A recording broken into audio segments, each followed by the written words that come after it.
Good morning. Hello, everybody. Hello. Hi, Ash, Angel, Rosa, Julie, Linda.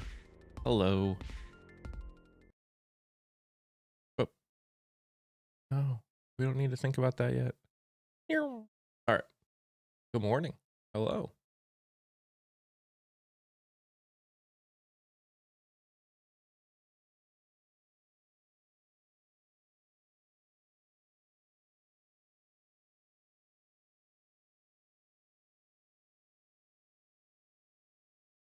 You're good? Good.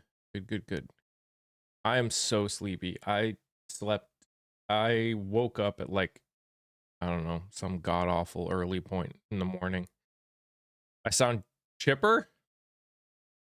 You know, I was thinking about it today. So I had my interview yesterday, and I've got a few more. And obviously, I can't force the entire I can't force everyone to watch the videos, the interviews with candidates, because obviously if you're not running in that district, it may not be as interesting to you. But I will tell you this. If you want to start feeling good about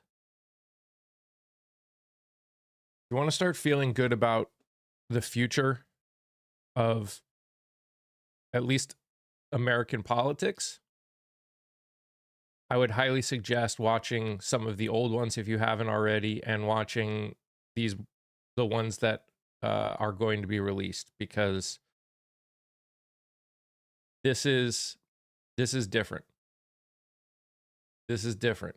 This will give you at least a modicum of hope. She was a hoot.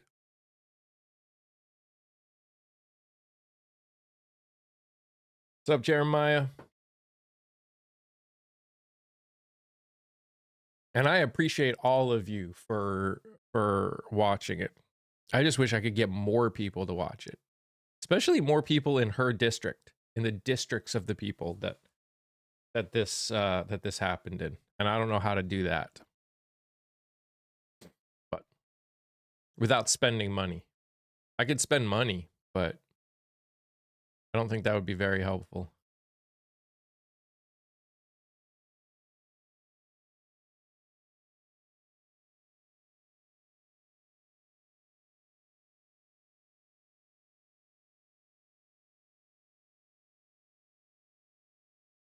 I know you do, Angel, and I know many of you that are here right now do. I'm talking far abroad. I mean, I've got what, 1,700 people that subscribe to this channel, and only, you get 20, 30 people.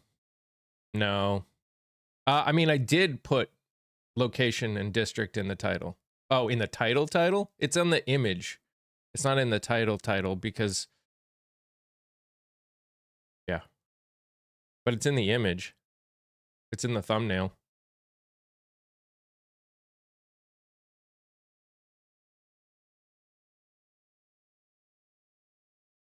Yeah, I don't think people are searching for that. Is the problem. Especially right now, I should say. Definitely people aren't searching for it right now. Maybe in the future. I don't know. Morning, Kia.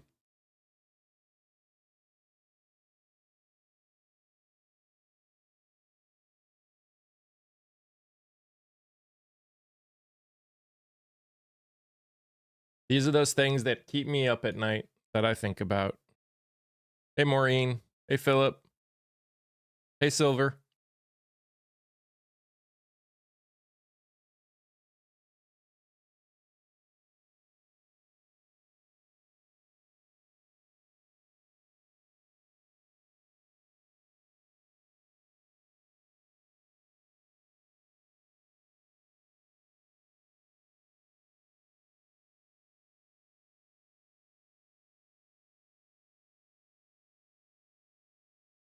Hey. How you doing, Eleanor? You did make it this time.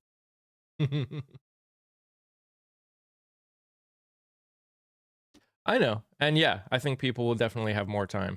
Yep. It's just yeah. I think I think watching, like I said, I've got two people that I've already interviewed this year so far that are running for office, and I think they will give you hope. And one of them, if you're a New Jersey person, they're running for Mikey Sherrill's seat right now, like before the year is up. So you got to get all the Jersey people.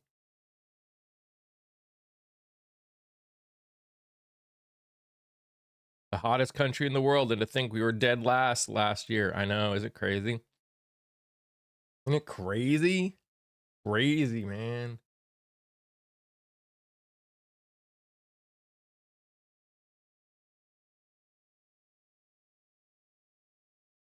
But yes, I mean, we've already noticed that that the numbers have gone up a bit since the holidays were over. What's up, Jose? At least on TikTok. They haven't changed a whole heck of a lot here, but maybe it's tough to say. I know I do, yeah.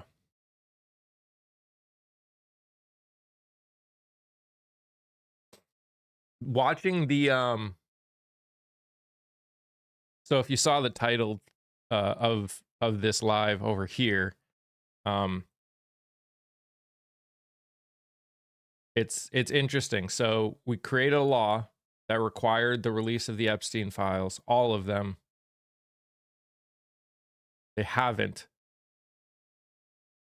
And now the question now is, will Congress do anything about it? Because the only people that can do anything about it are Congress.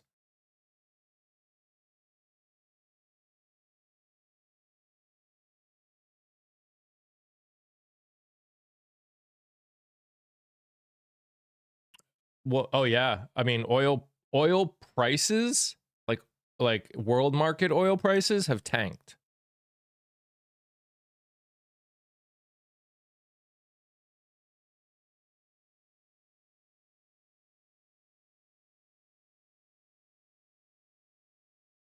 Oh, I mean, it's not Trump that I'm talking about uh getting impeached or convicted. It's Bondi.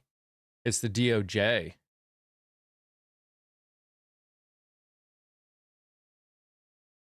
Yep. Yeah, like 1%. It's either 1 or 2, I forget which. I think it's 1% has been released. About 20,000 pages of 2 million. Something like that.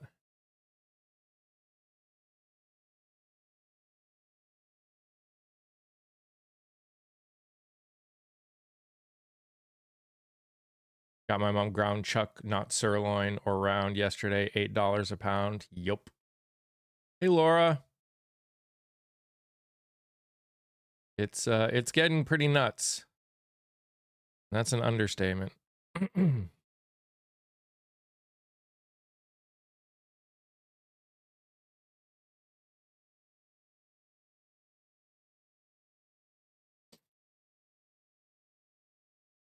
But again, the real question is will we hold all the people that are preventing the law from being followed accountable come the election?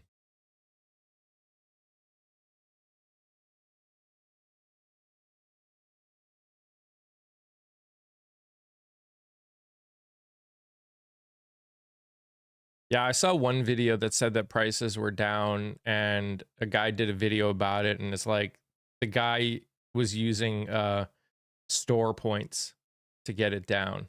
So he was basically lying. It was funny. We just boarded an oil tanker we've been chasing, headed to Russia with no oil on it. Shocker. Color me shocked.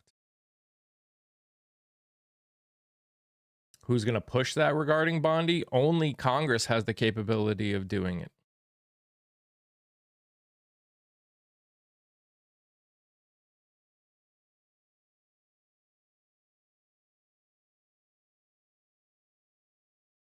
That's the frustration, right? That is the frustration. Mom got me an electric egg maker for Christmas. Might try it out today. Heck yeah.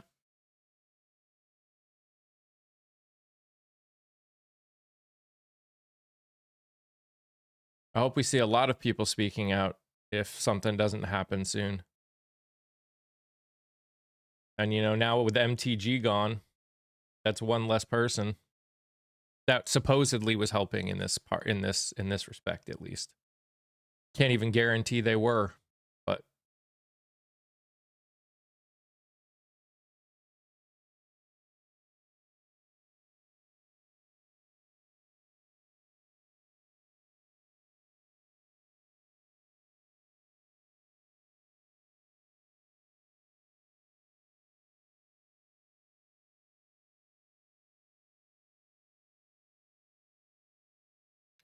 yep.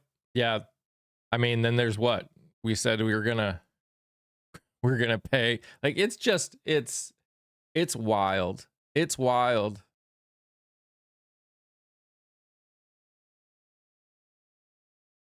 The standard is only Congress can do something, but standards are kind of out the door. Well, let me change anything. Let me change my statement. If we're talking repercussions via the law, only Congress can do something because of who it's to. It's still a hierarchy. There's no one else capable of holding the DOJ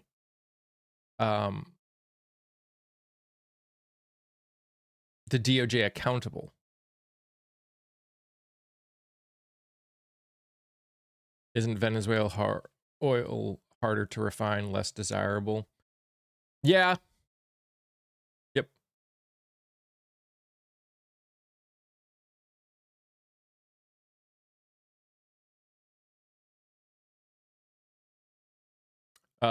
No, the Second Amendment does not give us the right to enforce the laws of the Constitution.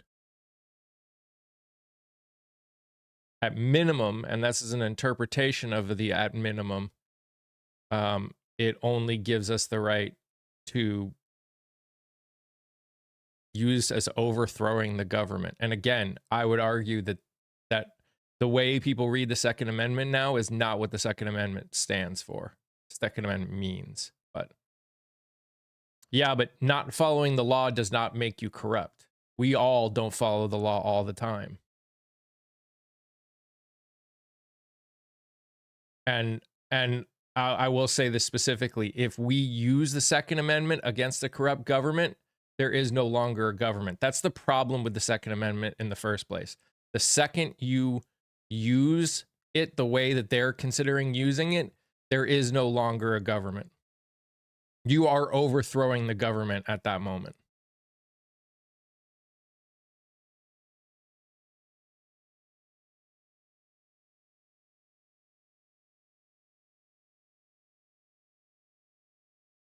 It's impossible to unring that bell. Who has been refining their oil? Russia, I think. I don't know. That's why we always say that it's faster. You can break things faster than you can build them up.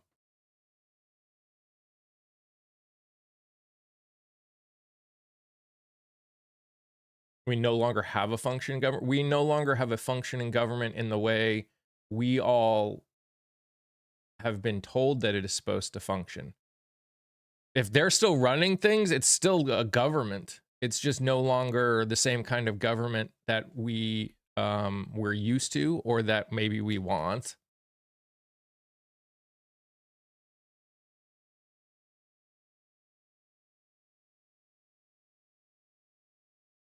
Yeah, there's laws in Texas about the way people were feeding the poor. When checks and balances fail, what do? You put in people that are willing to bring it back. At least that's the start. There's I'm gonna be posting a video on Discord soon. There's this guy who Tad Stormer. He does a lot of stuff on resistance history. He was talking about how it took 10 years for the people of Boston, the people of Massachusetts, trying to work through the system before it got to the point of the resistance that you're talking about, Silver.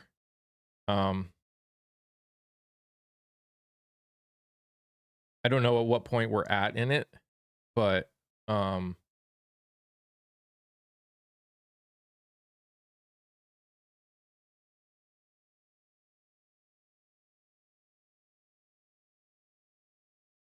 what if the international community works quicker than our government?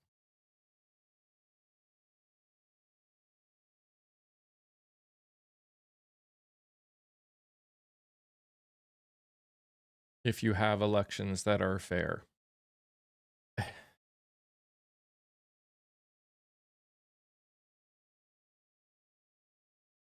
Yeah, still talking about taking over Greenland. Again, I mean, Silver, I hear what you're saying, and arguably, I understand. I just see what they have planned next, and it's not good. They want Greenland for a work prison camp for undesirable. I mean, you may be right. I don't see that.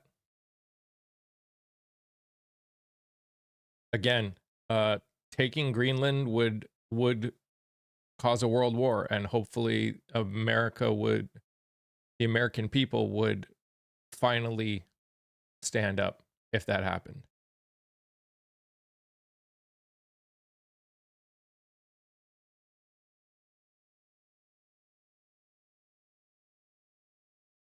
Oversight committee meeting this morning on Minnesota fraud that may get heated. Everything gets heated at this point, right? It's called the world at this point.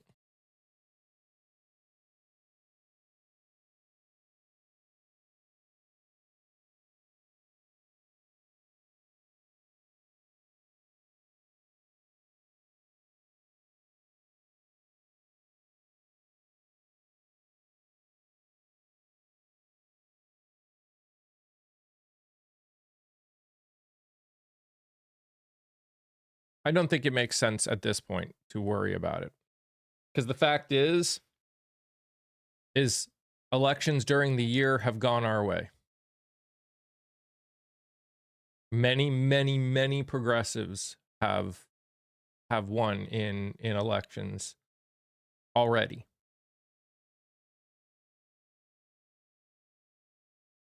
What line will he have to cross to finally be too far for his base? So I don't think there is a specific line, Eleanor, and that's the frustrating thing. It's going to be different for everybody.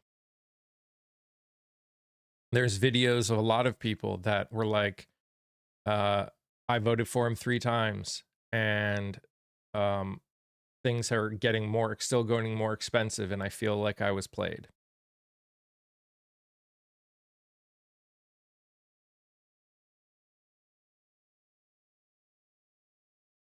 Of course it's frustrating, but here's the thing.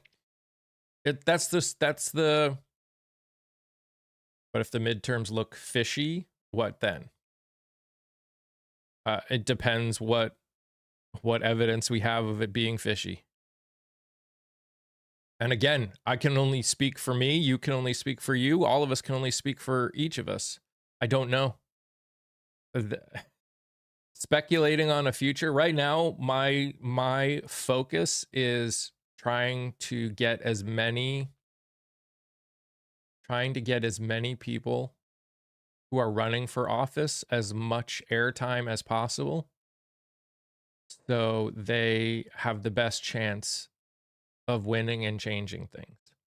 That's my goal for most of 2026, straight up until November 3rd or 4th or whatever day whatever election day is this year.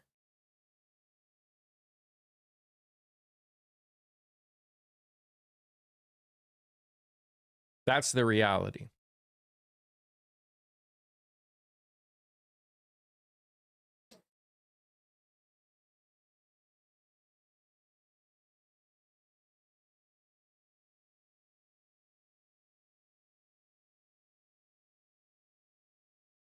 I think part of the problem is we want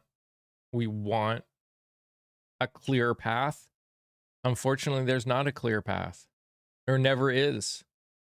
Society doesn't work that way. I just can't believe we as a country are tolerating our president threatening countries that have been allies since we formed as a country. That's not new. It's really not. I wish it were new. It feels odd in this day and age in 2026, but it's not new. It's hard to stay on the doom train in my brain, as my psych likes to call it, and focus on something positive I can do. Well, the positive thing you can do, yeah, is help me get the message out for all of these people running for Congress and Senate and governor.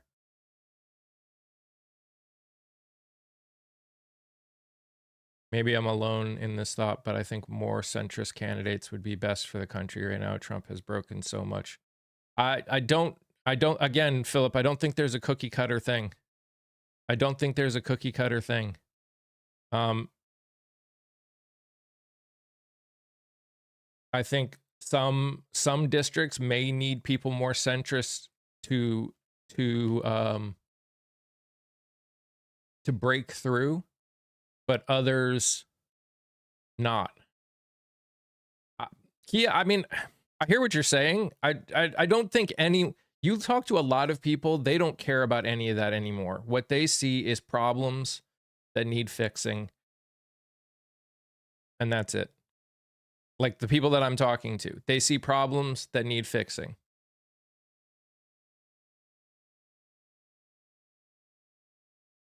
I'm having difficulty tuning back into all this after I took a break of the holidays. I feel you.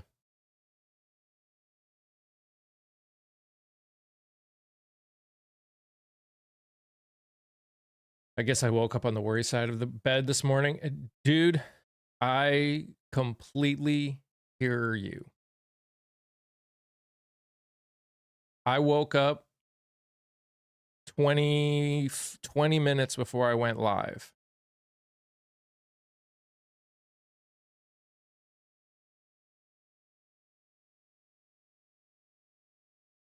I woke up 20 minutes before I went live because my brain is constantly thinking about everything that's going on out there.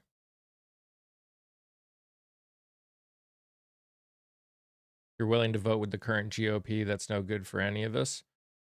In probably 95% of the cases, I would agree with that. I'm sure there's some stuff that they've put out that has been okay for people to support, but yeah, most cases,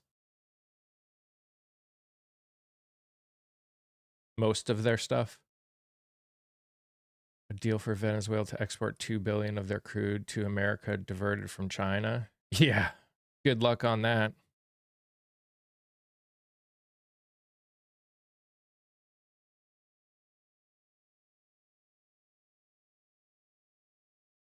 Good luck on that. You want to talk about crashing a market? And again, they can't technically just make that deal. This is the problem. Like, Venezuela is part of OPEC. There will be consequences for Venezuela if they do that.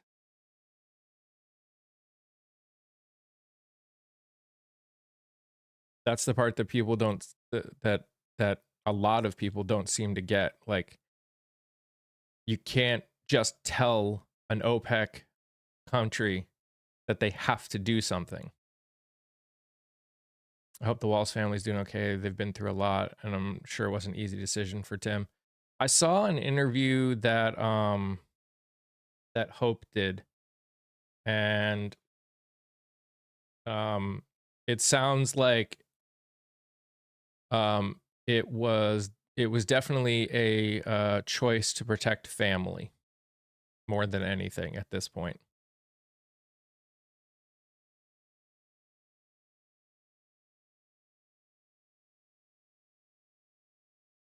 All countries have nationalized oil. All of them.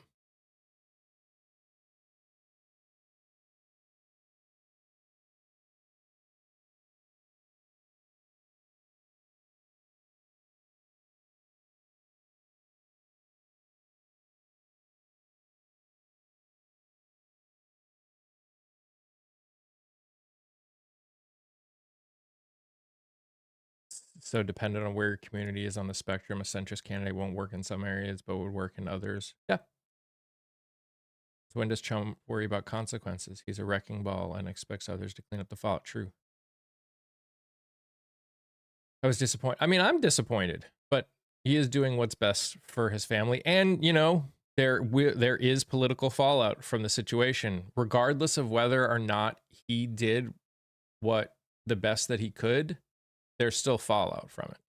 That's just the unfortunate reality.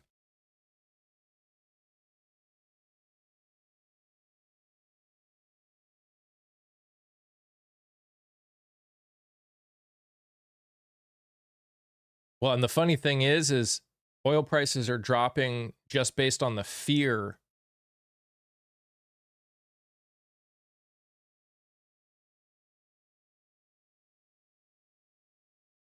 Yeah, well, I don't care what conservatives think.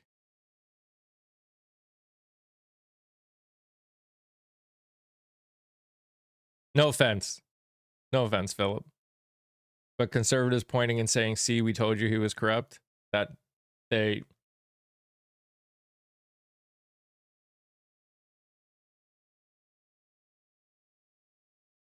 So nationalized does not mean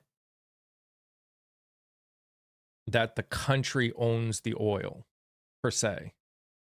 There are ways that it can be nationalized and still, and a private country still still kind of is doing it. All I know is that is what. Okay. That's what Mr. Global said. I'm just repeating his words.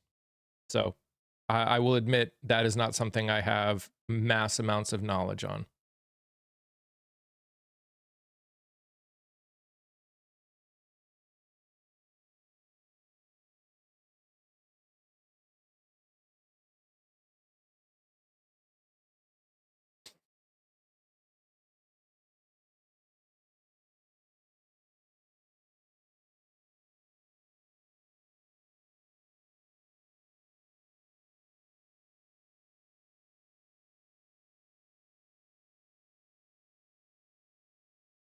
I did not believe he hurt the momentum that the Dems have built. They are going to forget about it in 2 months. I mean, conservatives won't. Anytime something happens, they'll be like, what about walls? But in general, most will forget about it.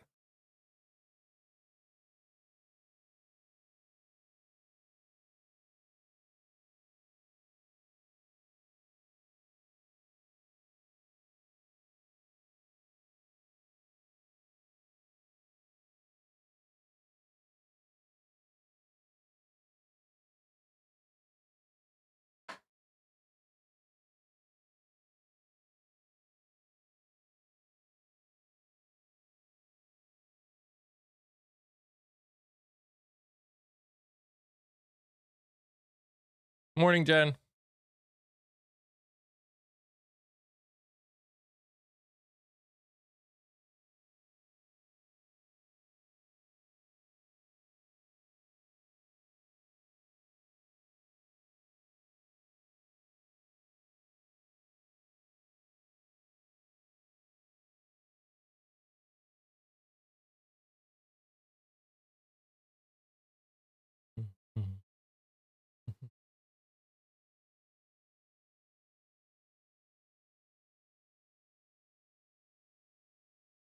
I say her brand the first time because she was covering our proudly incumbent. She won because she focused on basic issues. Yep. Yep. Yep. And the fact is the GOP especially ran on those basic issues and are doing nothing to actually help. So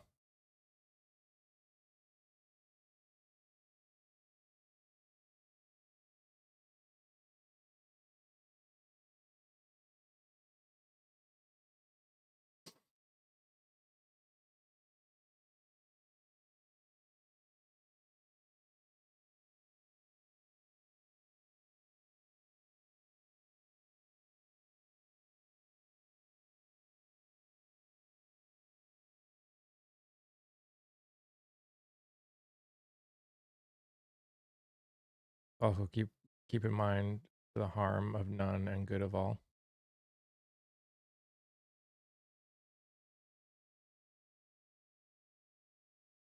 Like I said, if you watch the videos, the older ones of the people that are running and the ones that are coming up, I think you will feel really good about the future.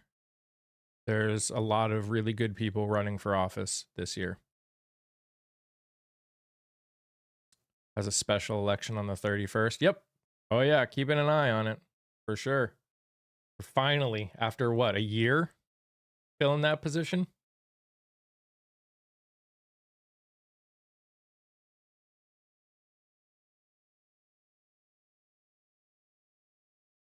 Or by the time it happens, it'll be a year?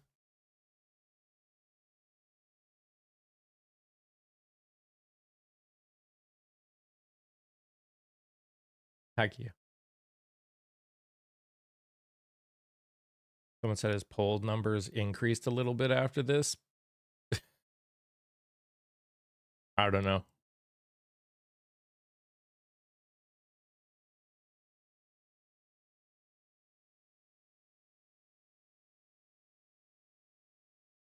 I mean, there's a lot of people that are stepping down. Hey, Captain.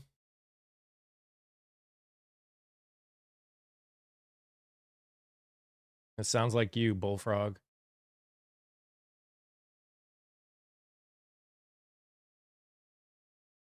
Cool. Thanks, Garpu.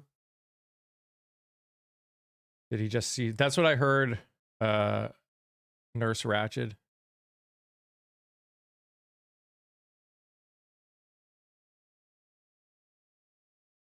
Here's Patola is going to run in Alaska for Senate. A very strong candidate. Good pick for the Dems. Nice.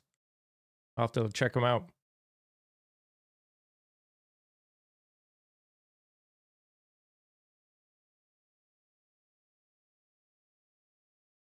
What's happening? What isn't happening, Twilight? I just started, so.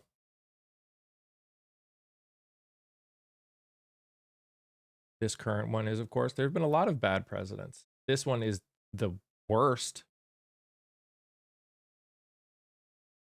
There could only be one worst.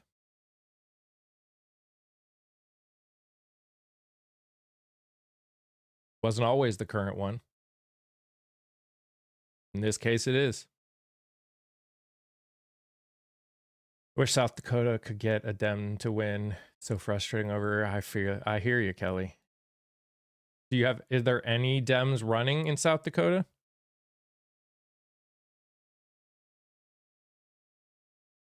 Sorry.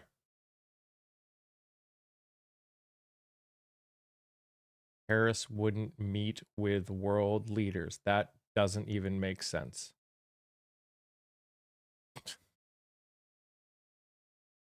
77 million voters disagree with you that he's the worst administration in history. He wasn't president when they voted for him, so I would disagree with that statement, Katie.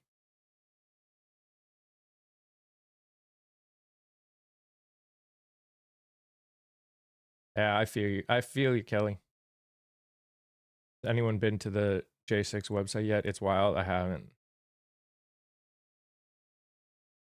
Stepping down because politics has become a blood sport. Yep. Hey, Courtney.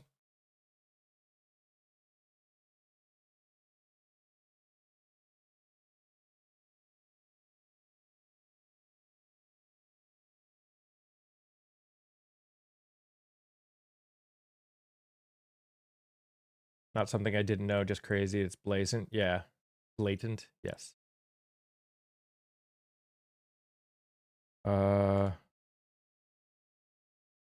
Let me look.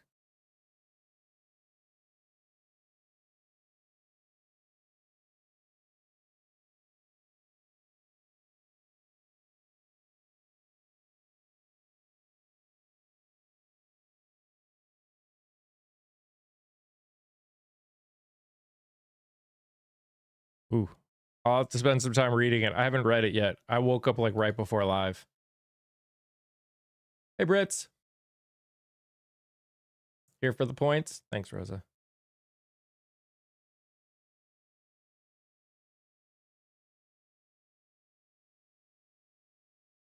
Gone mad as a country? I could definitely see why you would feel that way. Kind of nervous about this admin taking Greenland and Congress doing nothing about it. I'm more worried about this administration taking Greenland and us going to war with the rest of NATO. That I'm more worried about that.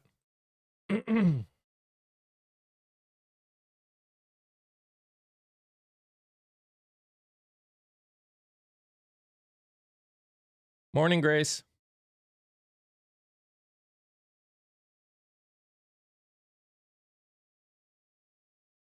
Vote. Get more than 60% of the people in this country to vote.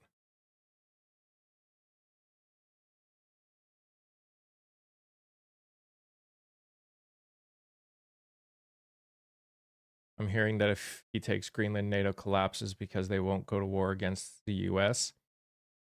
Who says that? Who said that? Who like who's saying that? I think trying to decide what anybody is going to do before something happens is, I don't know. It's a fool's errand.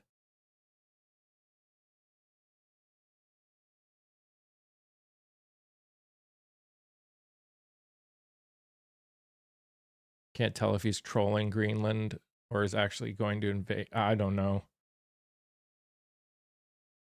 Part of me wonders if he's just threatening so it can be just given to us or something. I don't know. Steve Miller said it. Well, Steve Miller. I would not consider Steve Miller a viable source. Just saying.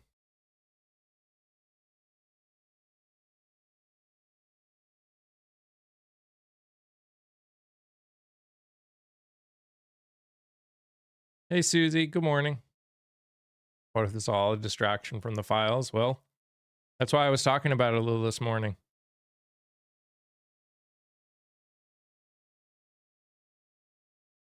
Worst president we have ever witnessed, plain and simple. Like, literally the worst. There's never been a worse president than this one.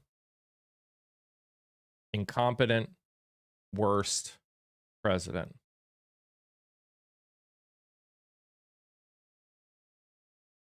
There's never been more incompetence and corruption than this administration.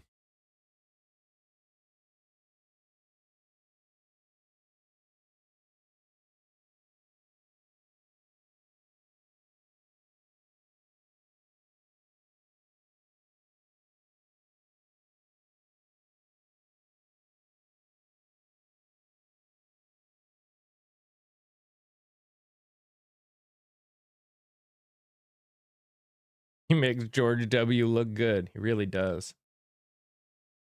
I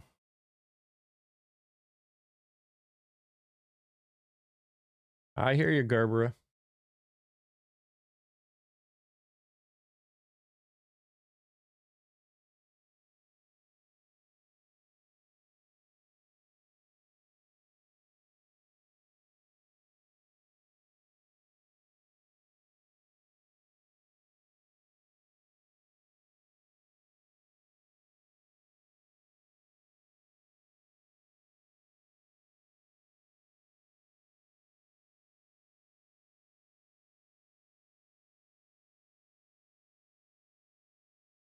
Not to mention there's another possible government shutdown coming at the end of the month. Yep.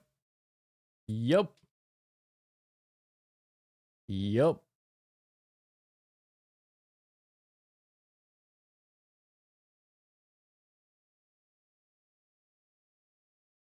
Thanks, Trudy.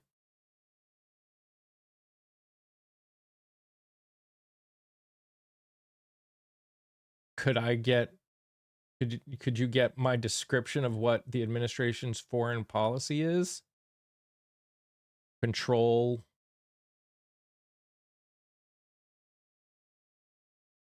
fear.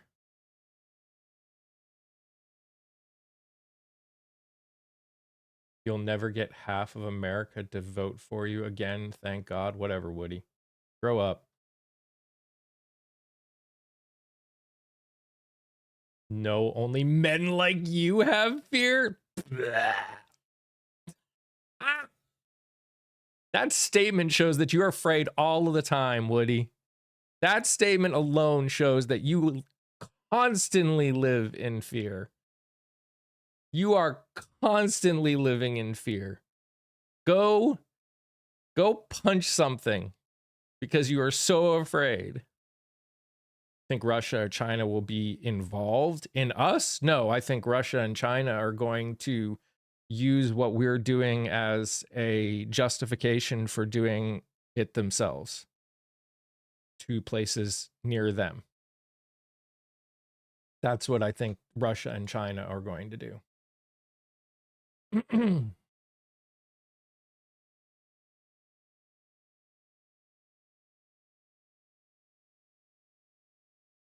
Let's bring community people up. It's always better when it's not me, just me. Just me. Hello. Good morning. How are you? Pardon me. I'm doing fine. How about yourself? Good. I was having trouble sleeping last night. Woke up like 20 minutes before live, but you know. And I just got back from physical therapy again, working on my bum back. Sucks getting old.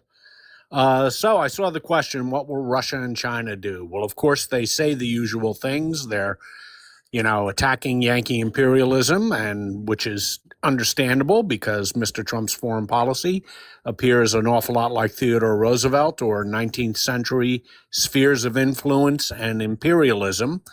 But the reality is that he has given them a green light to act as they want in their neck of the woods, which means in the shape of Europe, Ukraine, Latvia, Lithuania, and Estonia for starters, and maybe Poland thrown in to boot. And in China, it's a green light for Taiwan.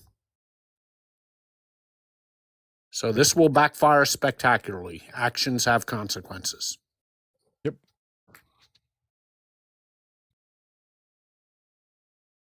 It is interesting.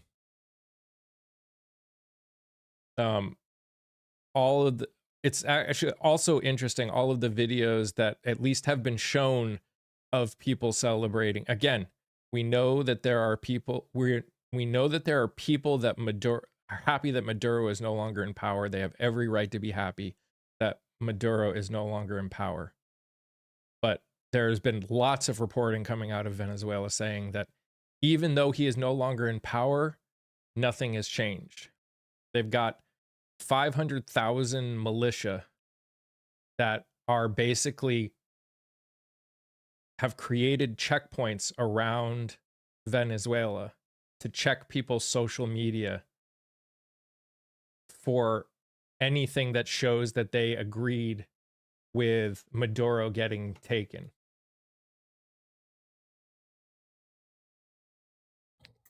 Well, yeah, the entire cabinet of Maduro's is still in place.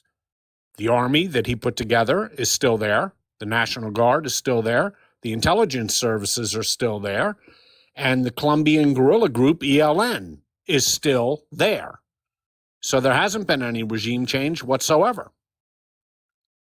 And I note with interest that one of the justifications that did not come out from the president's press conference on Saturday was bringing democracy back to Venezuela. He didn't mention that.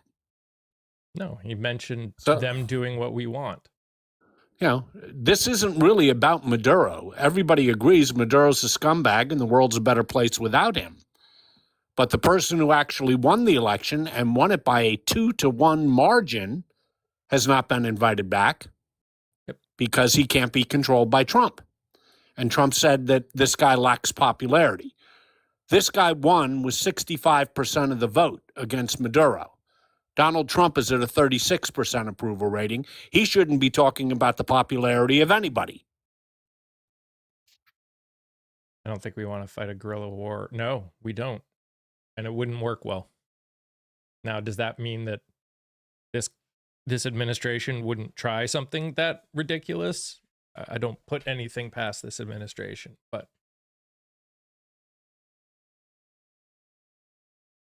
Exactly, Laura. He wants a puppet. Mm-hmm.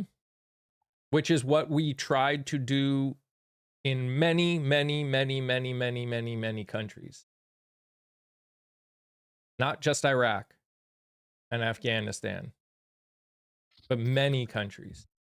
Dating back to the 50s, we in South America, Guatemala, Nicaragua, Noriega, who we ousted in Panama, the assassination of Diem in South Vietnam in 1963, the overthrow of the elected Iranian prime minister in 1954, I believe it was, leading to the restoring of the Shah to his throne.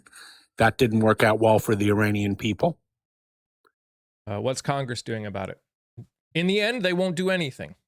And this is why it still comes back to, we will talk about what's going on in this world, but it really comes down to voting, getting informed and voting, which is why, if you don't follow me over on the tube, please do.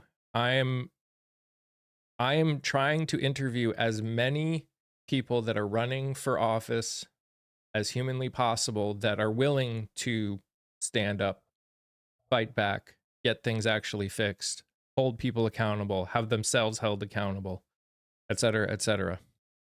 But it's only going to help if people watch it and forward it. Like, I just posted a video yesterday of someone who's running in Texas, and it was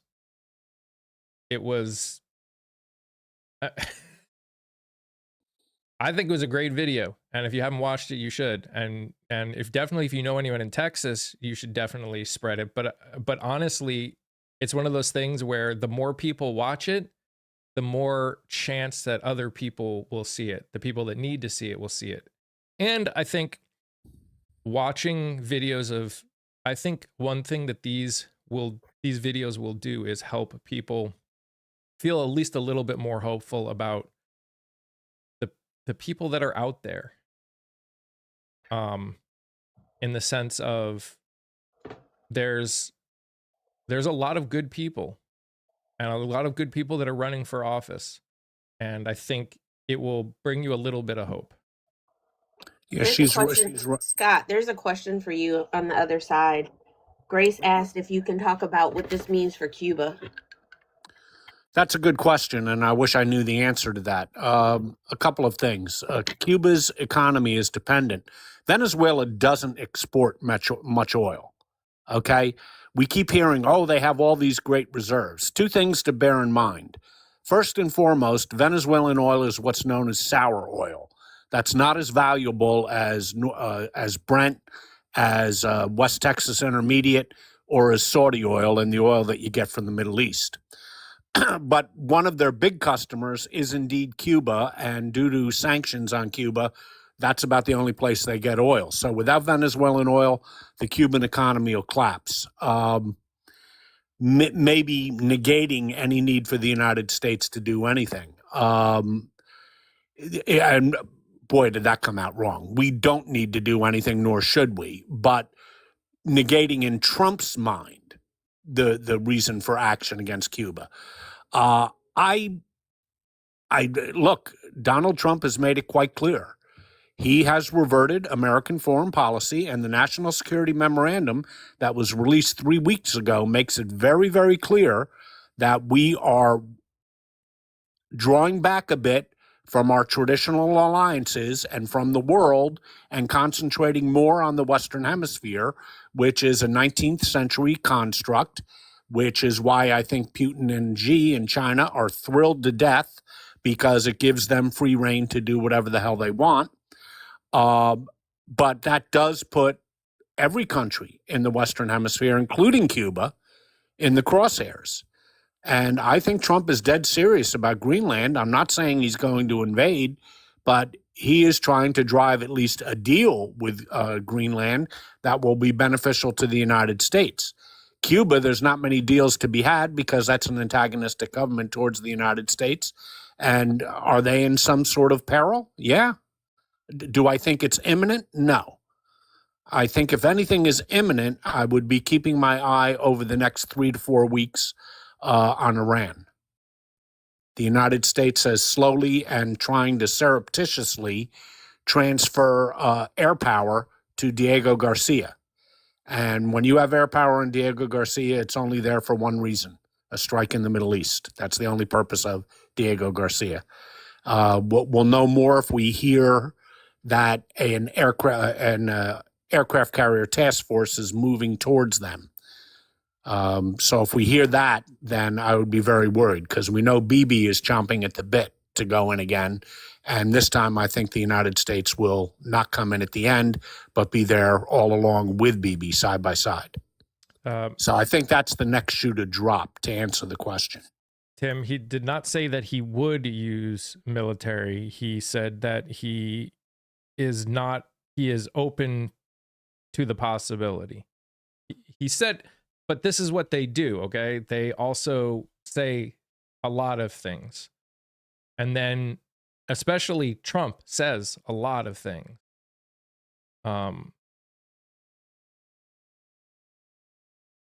500 proof. What Laura asked, what do I think Russia will do about Cuba? Nothing. Nothing. Russia doesn't have the military power to do anything about anything. They're tied up in Ukraine. Russia. And if we attack Iran, then Russia will do, again, nothing. They don't have the ability to help the Iranians, and they certainly don't have the ability to help the Cubans. Can we talk about the oil ship that's being held up in the U.S.? I mean, what do you want to talk about? That's one. At least if you listen to Marco Rubio, that is how we are going to be controlling things like oil. That's how we're going to be controlling Venezuela, is by doing exactly what we've been doing with oil ships. WRAL just dropped a thing saying that there's 2 ships. That the U.S. is saying that there's 2 ships. Yes, I heard that too. Leah asked, does that mean the United States will leave Cuba alone? No, and I'm sorry if I gave that impression. I'm with Mike here. Trump says a lot of things, and Trump has already shown with Venezuela that he can be serious about these things. So it all depends on what side of the bed Donald Trump wakes up on, Leah. I wish I had a better answer for you. There's no nation in the Western Hemisphere, including Canada, theoretically, that is out of the woods. Trump has declared the United States the hegemon and intends to enact hegemony over the entire Western Hemisphere, and that includes Greenland. So that's where we're at. No, I am not libertarian in any way, shape, or form. And I don't think, even like the ones that are all supporters of him and these super like military people, like, you do understand, like, it's going to be your kids and your grandkids that if they bring in the troops that are going to have to go. It's not you. Yeah. It's not you and your friends. It's going to be your children and your grandchildren. And like, honestly, there's not a country, I don't think, in this world, especially the Western Hemisphere, that is safe right now. And I just Yeah. You think they will go after Mexico? I think if this administration can find a way that they can minimally, and when I say minimally, I mean probably non-existently really, but minimally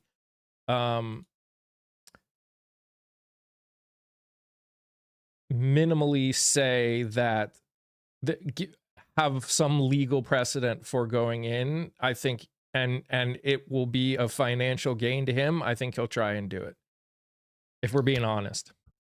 Night Shift has asked me, I'm sorry I used a word that maybe some people might not understand. Night Person has asked me to define what I mean by hegemony. Hegemony is when it's a 19th century, 18th, 17th, 16th.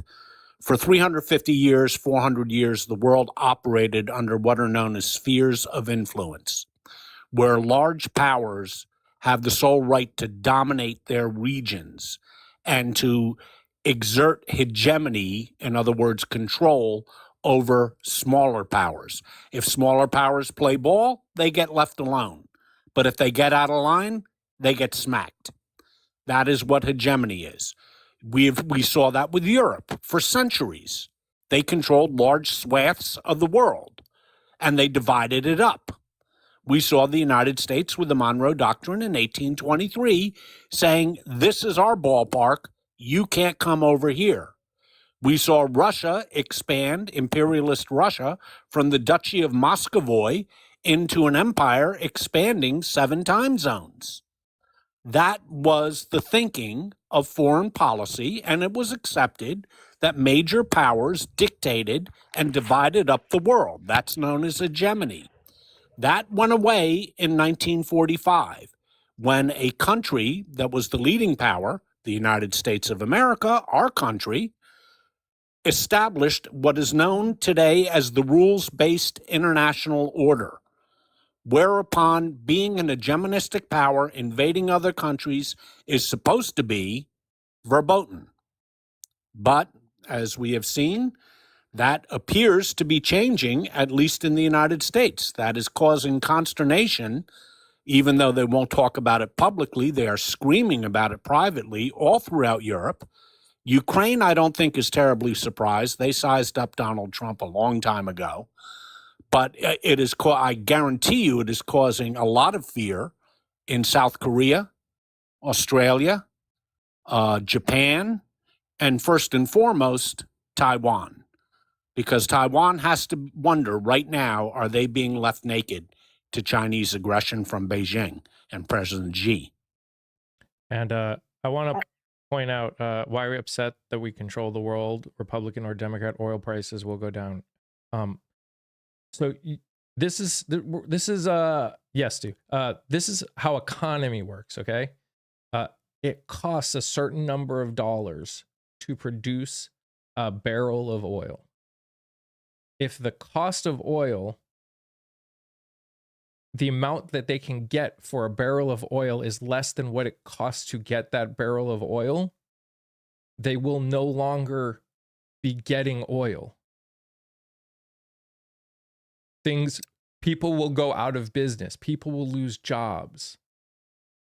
Yes. So for you're sitting here like, oh, I want my gasoline to be 20 cents a gallon less than it is right now, 30 cents a gallon less than it is right now. You're saying that that's worth the ability for people to work? If that's how you feel, get out. I'm tired of your shit. You get out. Bye. Good morning, everybody. What's up, Cap? Good I morning, wanted to Kat. bounce off of Scott's and that comment that you're responding to. Both of those, because they kind of tie in together. When someone says we control the world, here's how it's going to look for this current situation with the can of worms that we've opened up, right? And this isn't the first time we've done this. We're just doing this with more volatile nuclear powers than we have in the past. So we're the big sphere of influence over here, and everyone's like, oh, America First is controlling this hemisphere. Well, when you start taking land masses, and anyone who's ever played Risk knows exactly how this goes, you want to control the surrounding land masses, and everybody else who wants to be the big bad superpower and not have to deal with you winning the game, which no one wins in global thermonuclear war, by the way. We've seen war games. It doesn't end well that way. But when you want to control those little tiny pieces on the board, you take more land. So if we're vying for Greenland, Russia's going to vie for Ukraine, China's going to vie for Taiwan, all these little spheres of influence are going to vie to take as much land as possible, because that is how you obtain the most resources to control and be in power. But guess what happens when you have a bunch of big superpowers all trying to supersede each other? You eventually are going to butt heads against each other, and these little proxy wars that we've been holding for years, Iraq and Desert Storm 1 and 2 and Vietnam, and all the little Cold Wars that we had to deal with, they're eventually going to turn hot. because that was the worry in the 80s. And I know some people here are going to remember that, Scott, the drills that you had to do, because there was a really, I'm dead sober serious on this threat, that an oopsie daisy with a button is going to press and everything's going to be gone. And we saw that with one of the Chinese, I can't remember his position, so you have to forgive me, but he says, yeah, we got what we call number 61. It's got 20 nukes and 1 hydrogen bomb. We'll be there in 20 minutes. We just press a button. You let us know when. Because that's what happens. I'm not Canadian. Yeah, Not even that's close to called a being Canadian. MIRV. Yeah. Yeah, They call it that's number 61. And I tell you what, it's going to be the only one that needs to be sent, because it's going to open up the rest of the can of worms. And, Look, there's a reason that the traditional foreign policy of great powers disintegrated after 1945. It wasn't because the great powers decided that they were the world's nicest people and they wanted to shift to a rules-based international order. It is because the spheres of influence, the traditional foreign policies with modern weapons, had led to hideous destruction in World War I, when 16 million people were unalived, and even worse in the Second World War, where 60 million people were unalived. If you take a look at the history of warfare, dating all the way back to the Dark Ages, the history of warfare is one thing. It is miscalculations. Miscalculations, mistakes, misinterpretations lead to global conflict. The assassination of Archduke Ferdinand in Sarajevo in 1914 led to the First World War. Nobody thought it would. It did. Chamberlain giving away the Sudetenland to Adolf in Czechoslovakia in 1938. 1 year later, Europe was at war. And 2 years later, the United States joined. This is dangerous stuff. There is a reason that we went away from spheres of influence and hegemony by the major powers over the smaller powers, because eventually they collide. And with, as Captain correctly pointed out, we now have, since 1945, a new element here, and it's called nuclear weapons, and that's the end of the world. That's why this is dangerous. Am I saying that we're on the verge of World War III? Of course not. But I'm saying we're playing a dangerous game. The rules-based order, for whatever flaws it may have had, has kept the major powers from going to war for over 80 years. And that's a hell of a good accomplishment. Davy Crockett, just to answer your very poignant statement, the U.S. doesn't win every game. And there's a very simple thing that's been in place for a long time that proves that. It's called MAD, M-A-D. You can Google it, but I doubt that you know how to use Google, because if you did, you'd understand this concept. Mutually assured destruction. I'll save you the sentiment on that one. That means I press the button with the big bomb, you press the button with the big bomb. It doesn't matter how much technology you have invested into drones. It doesn't matter how much technology you have invested into ground forces, into tanks, into all these things. When you face up, there's a diminishing returns on these big world-ending devices. I don't know what you can say on TikTok. World-ending devices that once you reach a certain point of power, it doesn't matter anymore, because it just is game over for everybody. And more importantly, if you have a nuke at this point in time, if you are a nuclear power, that means you're safe. So the unintended consequences of everything that's going to happen is that, whether in secret or out loud, all of these other little tiny countries, to protect themselves from the giant spheres of influence, the quote unquote superpowers, people threatening Greenland, for instance, people threatening Ukraine, people who have and will continue to threaten Taiwan. You can figure that out for yourself, what those places are. All those other places are going to try and develop their own to be safe, because if they have a button that says you can't touch me, then your button doesn't matter anymore. And that's exactly what they're going to do. And you say, oh no, they would never do that. They would never. We've almost done it. We've almost done it numerous times already. There are numerous situations where we were one person's decision away from 99 red balloons go pop. And that's exactly what we're vying up for at this point in time, because what's going to happen is everyone's going to have this razor thin line of this little button press of what happens next. And there's no stopping that once we've opened that can of worms, which, guess what? That was Venezuela, whether we want to or not. No one's going to argue that a bad person went away. It's how you do it that causes the problem. And if you want to sit there and say, oh, he's just joking, you don't joke about it. Well, You he don't joke obviously- about those things. Where's the joke? What's funny about threatening somebody? And If I threatened to knock you in the face, you know, There are no teams, Davey. When are you going to understand that? Jesus H. yeah, what Christ. team? What team, Okay, baby? Davey, Explain the team for me. Explain what team are we on at this point in time? You can't. He's Because here's the gone. thing, we're all humans. We're all humanity. That's the team that we're on. We live on one rock, dude. And if that rock doesn't exist, guess what? Teams don't matter anymore. look, It's folks, not a team sport, dude. let's look at this another way. Let's look at it from purely the interests of the United States of America. Purely our interests, selfishly. Let's look at this selfishly for a minute. What message does this send to President Xi in China and to Vladimir Putin in Russia?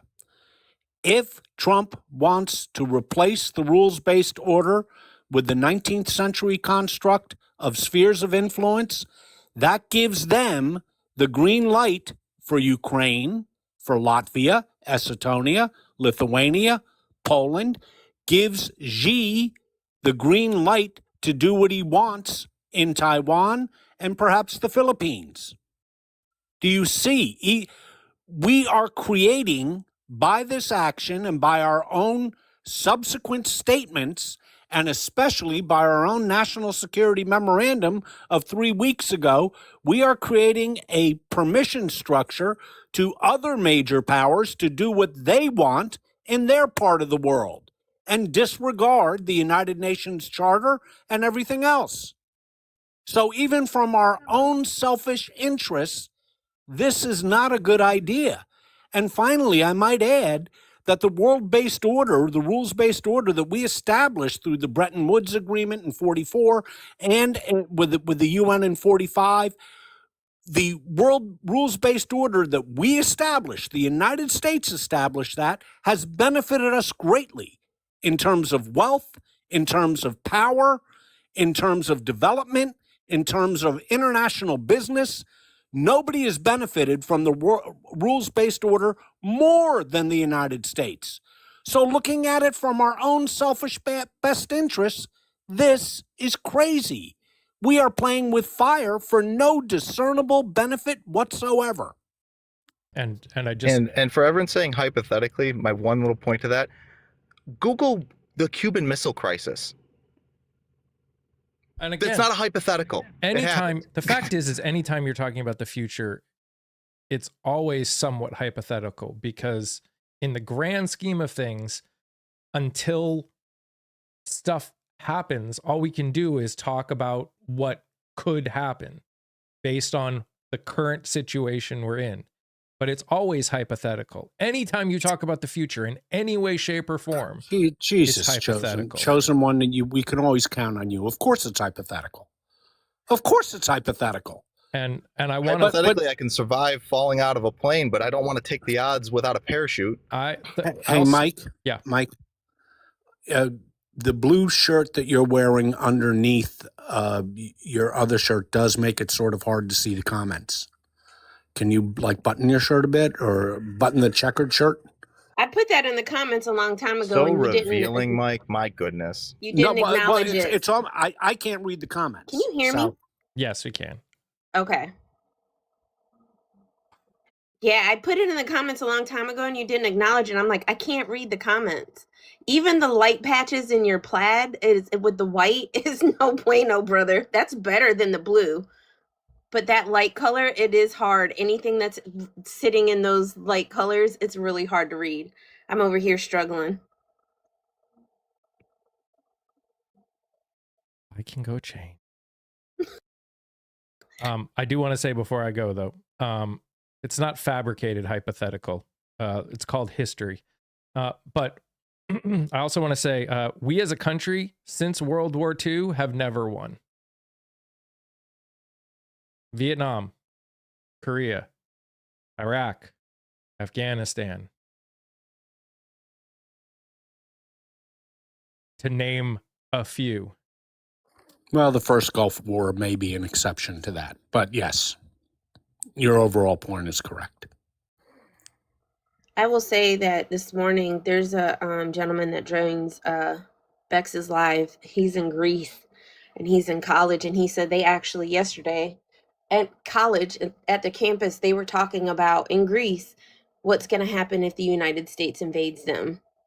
So it's like even the countries that their names are not being spoken about by the regime here, it is unsettling the world in ways like listening to Gypsy talk about how it's been affecting them in Australia. It is affecting the whole world. And I also Absolutely, Kia. I You're will right. also point out that this administration, again, this is why I love watching the Daily Show. They're so good at showing the hypocrisy of everything. This administration ran specifically on no regime changes multiple times. That we shouldn't be the police force of the world anymore.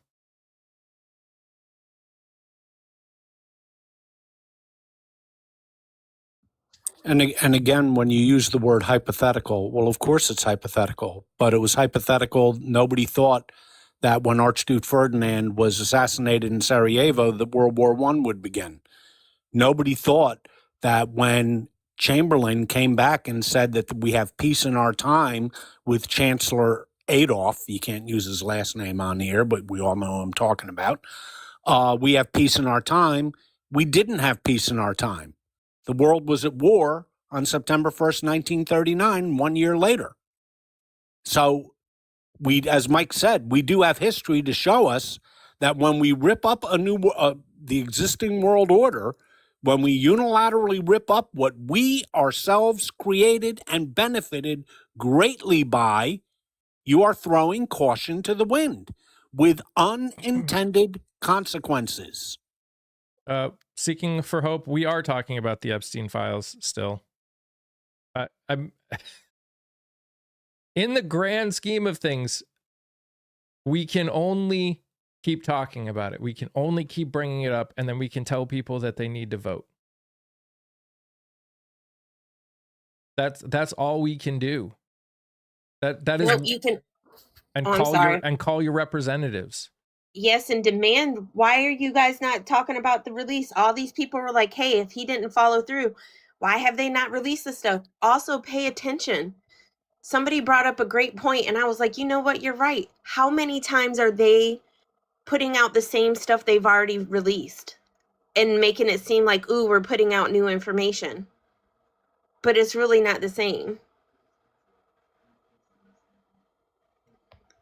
While we agree, Memphis, please leave the caps for mods. I appreciate that. Yeah, Kiev, And, please feel free on the other side if they have questions to bring them up to us. Please. And on the point of like information, I threw this in the Discord earlier today, and it was something that blew my mind. I think I always knew, but like when you're doing your research on these things, you have to do research. Don't rely on like AI systems. Don't rely on headlines. Don't rely on titles. I was sitting there and I was doing some research on something unrelated. I have this kind of a white whale situation of a song I heard like 10 plus years ago. But I was like, you know what? It's really sometimes convenient to use like AI to put a bunch of thoughts in or a string of thoughts in and like have them pop back some things. But you have to kind of do the background research on it, just like when you're using Wikipedia, you should always do whatever. And it gave me a song, it gave me a title, gave me all these different things. And I was like, cool, that's awesome. I finally may have found this thing I'm looking for. Google it. Turns out doesn't exist. Go back to the system, the Google Deep Dive AI BS. And I was like, hey, this doesn't exist. Can you cite your sources? And it's like, oh, I fabricated that information.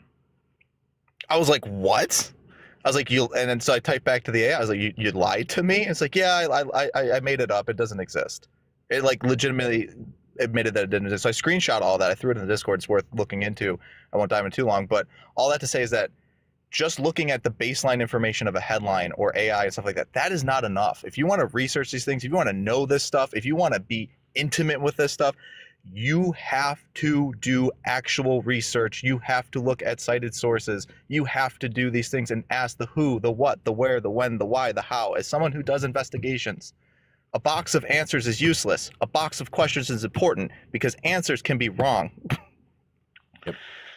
Yeah, Ty brings I'm out. gonna be testing it more to see if I can enter in fake information and have it give me confirmation bias. That's my next little delve into that. It's wild though that it admitted that it literally made stuff up and lied to me. It was fabricated. Wild to me that it admitted it. Ty in chat brought up that he thinks that the next election will be a high turnout election, and I can't speak to 2028, but I do a lot of election analysis, Ty, and I can tell you that all these signs are that we're going to have a very high turnout in the midterms. I can't speak to 2028 yet, but the data coming in on the midterm turnout is very encouraging in terms of participation. And on that note, don't not show up because you think a lot of people are going to show up. Still show up. Yep. And again, for anyone that's new here, so I'm also, especially on TikTok, I'll go live on the tube as well, and I also posting stuff regularly. One of the things that I'm doing this year is interviewing people that are running for state and federal positions for the midterms. As many as possible in some places that have never had a progressive run or win. And we're trying to do is get their message out, get their visibility up, because that's getting their visibility up is how they have a chance of winning. Because a lot of times people only vote for the people that they've heard of and that they know. So what we need to do is get them more visible. So any help you can, if you want to, it's just helpful to see who all is running in some of these places. And vote in the primaries as much as the general election. Clara is questioning Scott. Well, because I didn't read it because it wasn't presented as a question. So it just said, I wonder when or if the different countries will kick out our bases around the world. That's a very interesting question, Clara. Primarily, I assume what you're referring to is Europe. And should we have a situation, which is 3 months ago, 6 months ago, a year ago, I certainly would have thought was impossible, of one NATO member attacking the territory of another NATO member, I cannot imagine how NATO as an organization would survive. Do I think Article 5 would require the Europeans to go to war against the United States to defend Greenland? That's not going to happen. But what would happen is I don't see how NATO survives as an organization, which would be a shame both for our European allies and a shame for the United States, because the 80-year-old NATO alliance has easily been the most successful military alliance in the history of the world, and we would be throwing it away for nothing. And I might add that Greenland, since 1940, before the United States entered World War II, to this very day, has never once refused any request of the American military or businesses in any way to work with them in Greenland. Anything we have wanted, they have always granted. They have never denied us a thing. And we are threatening them like the neighborhood bully. It is one of the most disgusting things I've ever seen in my life. And that's saying a lot, because I've seen a lot of disgusting things. We don't let people up we don't know. And here's something as a generality. NATO, the government, any communal resource or social resource, I hear a lot of people in a negative context say, oh, the government doesn't work, so how can we trust them with this? Oh, NATO doesn't work, so how can we trust them with this? Oh, this doesn't work. The next words out of your mouth should be, and what am I going to do to fix it? And then if you say I can't do anything, well, of course, then nothing's going to change if you're not doing anything. If you're not doing anything, if you're not voting, if you're not being involved, if you're not researching things, if you're not looking things up, if you're not staying informed, if you're not putting in work towards something, of course it's not going to work. If I throw a bunch of wood, nails, and a hammer out in my yard, it's not going to build a doghouse. It doesn't work that way, right? I have to put in the work to build that doghouse. Now, when we have a community garden, in the name is a community garden. If one person's going in there and they only have an hour to dedicate a day, they can only do so much within an hour. It'll fail at some point. But if we have multiple people dedicating multiple hours into the same structure, it will succeed, it will grow, it will flourish. Your government is no different. Your communities are no different. Everything in this world involves the rest of us. There is no untouched lands in this world that aren't involved on the global scale in some way, shape, or form, and aren't affected by some way, shape, or form of the global scale. So if you are like, the government, I can't trust them with my health care, then what are you doing to fix that? If you can't trust them today, what are you doing tomorrow? And that's the problem. There's the one person on here, they've been asking a bunch of conservatives, hey, what does 15 years look like if you get everything you want?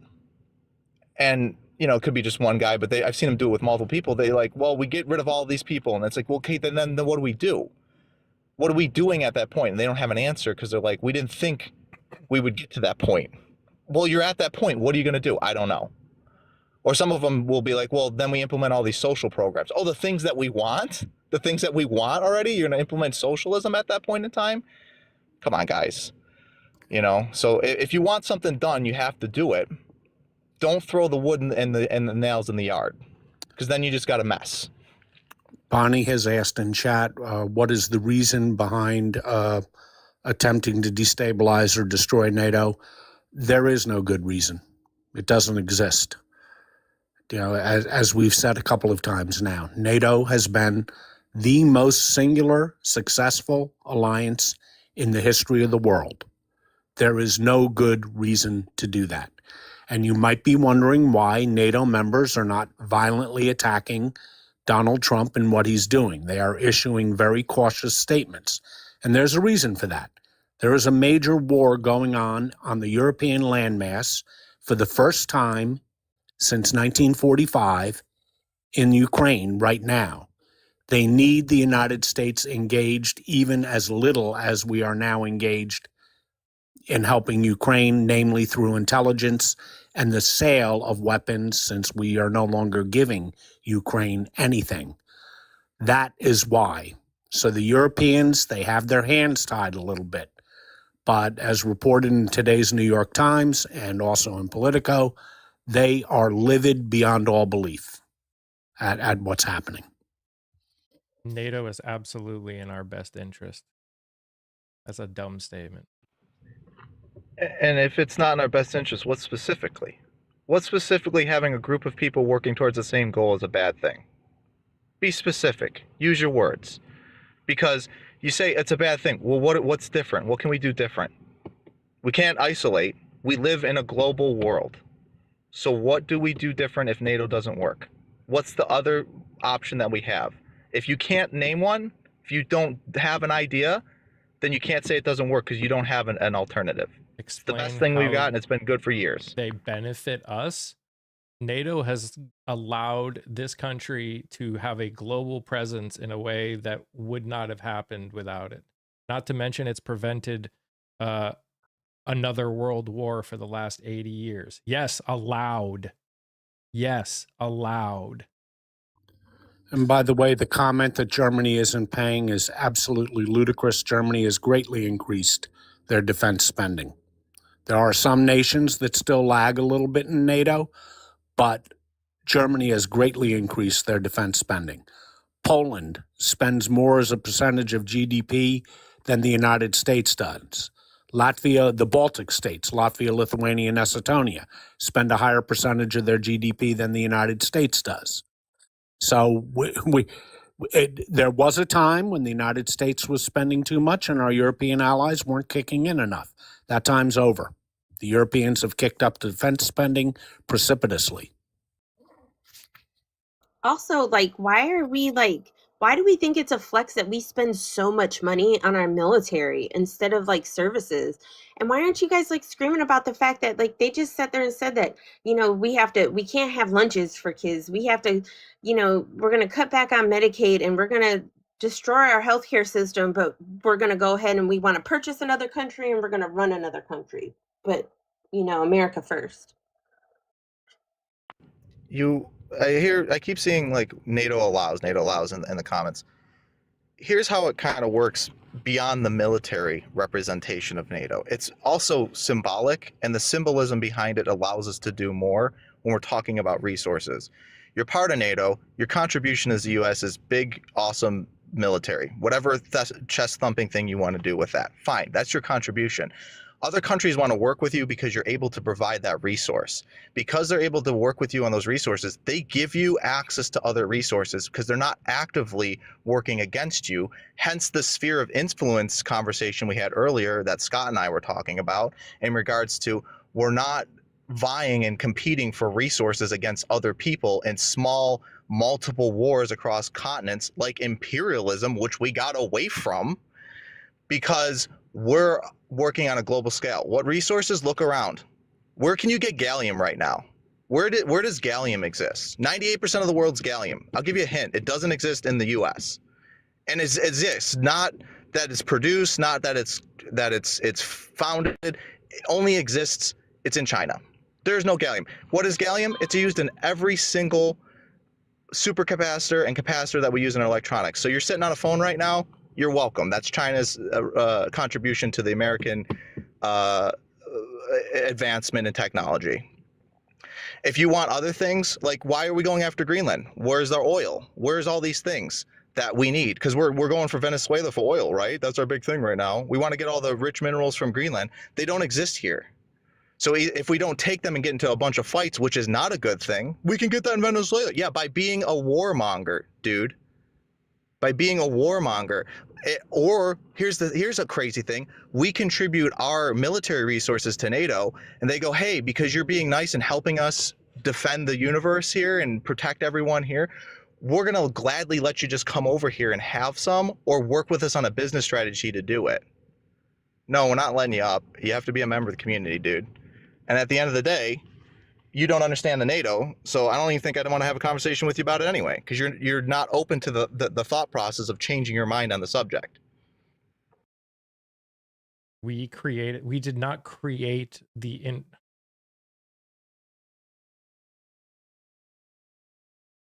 we created nothing. By the way, the United States is the world's largest oil producer. We did the whole issue of Venezuelan oil may be a chimera anyway. It will cost anywhere between $80 and $125 billion in infrastructure improvements to get Venezuelan oil up and running. And secondly, Venezuela produces what's known as sour oil, which is a less valuable brand of oil. It's the same type of oil that Russia produces. It costs a lot more to refine and has limited uses if you don't refine it, namely kerosene and diesel. So, this is silly. It would take long after Donald Trump is out of office to rebuild Venezuela's oil infrastructure. And I doubt the next president is going to want to have some sort of imperialistic stealing of Venezuelan oil in the year 2032. So this is all just so much nonsense. Not to mention, we didn't create anything over there. Oil companies created an infrastructure over there. And when did they nationalize? How many years later? 1976. So 40, 50 years later? Grow up. And by the way, every nation with natural resources has long ago nationalized their natural resources. So Venezuela was certainly not alone in doing that.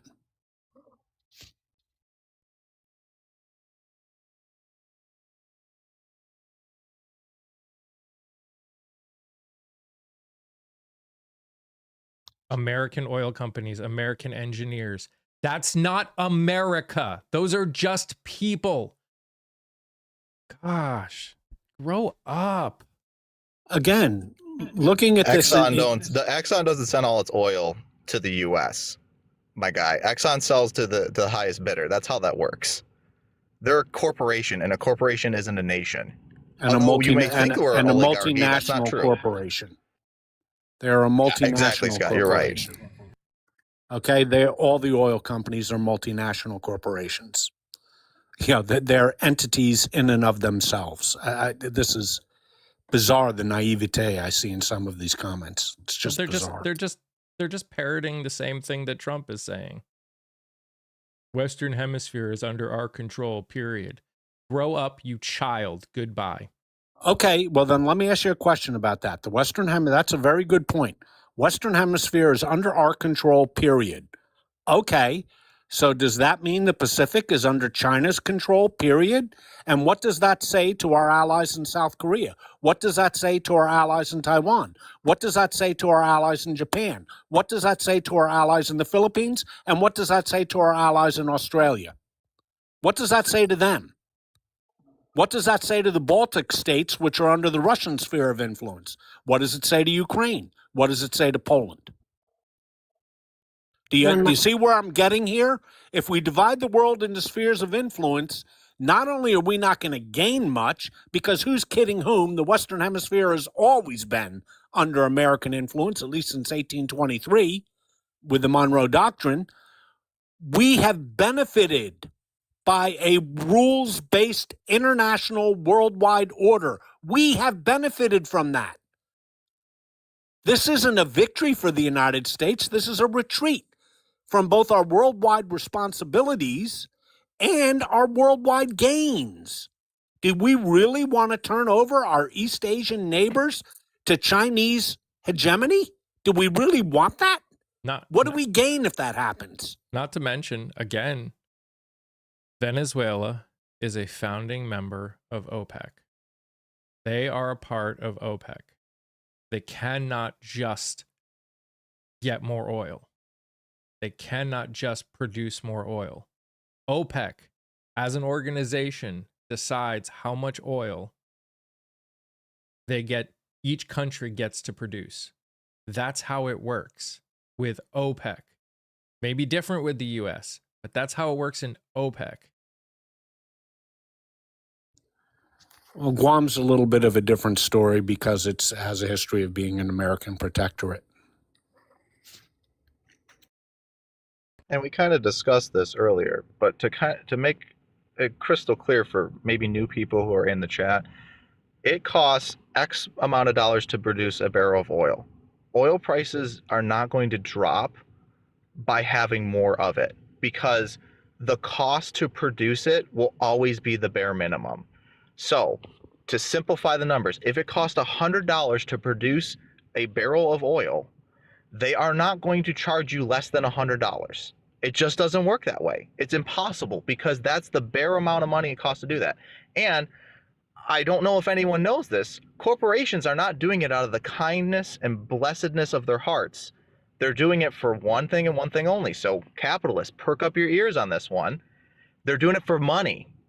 Money. De Niro. Change. Dollar bill, y'all. Bands. That is what they are doing it for. And so they are going to make a profit off of that. The profit might be a little bit less if there's more oil, but I assure you, they're not going to let that happen because it, again, has a baseline cost. So once you hit rock bottom, it doesn't go lower. If you're like, I want it less than this amount of money. No, that's the baseline, my guy. And to follow up on that, let us say that we force the production of oil in Venezuela and force it onto the open market. What will happen? Well, that will actually cost American jobs because the price will drop and then fracking no longer becomes profitable and our fracking shuts down. And the Saudis would simply cut back on the supply of oil so that the overall world market, since oil is a fungible product, the overall pie, so to speak, think of it as a big pie, would remain about the same time, about the same size. It would adjust exactly what Captain was saying. They would adjust because if the price of oil falls, the more expensive oil to get at, like fracking in the United States, simply shuts down because it's no longer economically viable. They are already shutting down production across the country because of how much it costs right now, because of how low it's gotten right now. They're shutting down oil. Yeah, they're shutting down oil production everywhere because of this. And that's the part people don't get. What they will do if the price gets too low is they will cut output to make the cost go up, so it can then meet their costs. Also, let's just say, perfect scenario, we're going to go ahead and, ramp up oil production out of Venezuela. We're going to liberate them of their oil, right? How many of y'all are going to move to Venezuela to go work in Venezuela?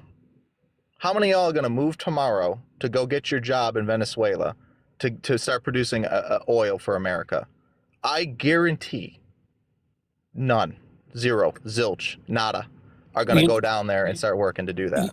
This is so silly, Captain. I agree with you. This is so silly. Folks, oil is a business. Venezuela right now has no real functioning legal system. They don't have contracts. They don't have arbitration systems. Why is that important? I'll tell you why it's important. It's going to take about $100 billion, source Mr. Global, source Bloomberg, source Fortune magazine, about $100 billion, anywhere between 80 and 130 billion. Let's just go with the figure 100 billion to get going there. No company in their right mind is going to go into an unstable environment without legal protections and invest $100 billion. It's just not going to happen. Secondly, Venezuelan oil is very expensive to refine. A very excellent comment was made just a few seconds ago that one of the big costs of the price of gas and one of the big costs is refining the oil. And they produce what's known as sour oil there. And that costs a lot more to refine. So Venezuela is not some panacea on the way to 50 cent a gallon gas in the United States. That's fantasy land. It's not going to happen. And Ty, your comment about Wall Street. At first I was surprised too, and I saw WRAL had dropped a thing saying, that Wall Street had rebounded. But then I started thinking about everything I've been listening to RTP talking about, and about how, and kind of how we've talked about here, but RTP's done deep dives on how the Wall Street and the stock market, that's the word I was looking for, sorry, how the stock market does not represent the actual economy and the reality of most people's lives. Who are the people who have the biggest stakes in the stock market? Who just got this great news that, hey, potentially, regardless of what happens, they have access to another country to go in and do it as we always do. That's why after at first it surprised me about the stock market, it didn't, because it's not everyday people. The stock market is not real money from everyday people. It is from these big ass companies. Who else is up in there? Those oil companies and all of those people who are thinking about, ooh, are we going to get to put our little paws on that infrastructure building and all of these things that they're talking about, even though we know what the reality is. That's what happens. That's why the stock market is really scary. And that's why when people look at the stock market highs and they're comparing that to how well the economy is doing, it's so wrong. The bringing up the market was up, but it wasn't astronomically up yesterday. And there are a few people thinking that they're going to make some money off of contracts out of this. I wouldn't read too much into it. I tend to agree with Kia on this. I wouldn't read too much into it because it's not a very good barometer. It is a barometer, but it's not the only barometer, and it's certainly not the most important barometer in terms of the overall American economy. Fox on the tube side said that she posted in the Discord Trump's most recent, a very recent post, True Social post by Trump. I am pleased to announce that the interim authorities in Venezuela will be turning over between 30 and 50 million barrels of high quality sanctioned oil. Not likely. It's not high quality there, but to the United States of America. This oil will be sold at its market price, and that money will be controlled by me as President of the United States of America to ensure it is used to benefit the people of Venezuela and the United States. I have asked Energy Secretary Chris Wright to execute this plan immediately. It will be taken by storage ships and brought directly to unloading docks in the United States. Thank you for your attention on this.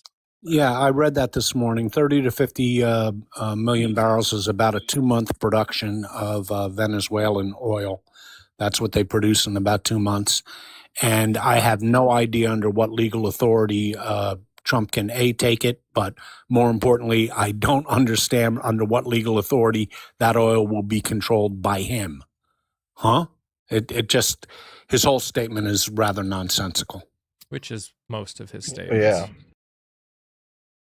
I mean, and people who work in the oil industry would know this. I only know, I'm going to preface this by saying I have the most basic concept of knowledge in this. There are people who know way more than me, so don't take this as law. But my understanding of oil too is you got to have ground rights above, below, and everything. And to our previous point about an unstable situation with legalities and stuff like that, I don't know how that's going to play out.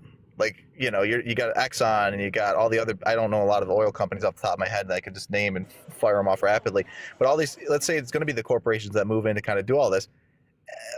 How are they going to get the rights, and how are they going to decide who gets to divvy it up?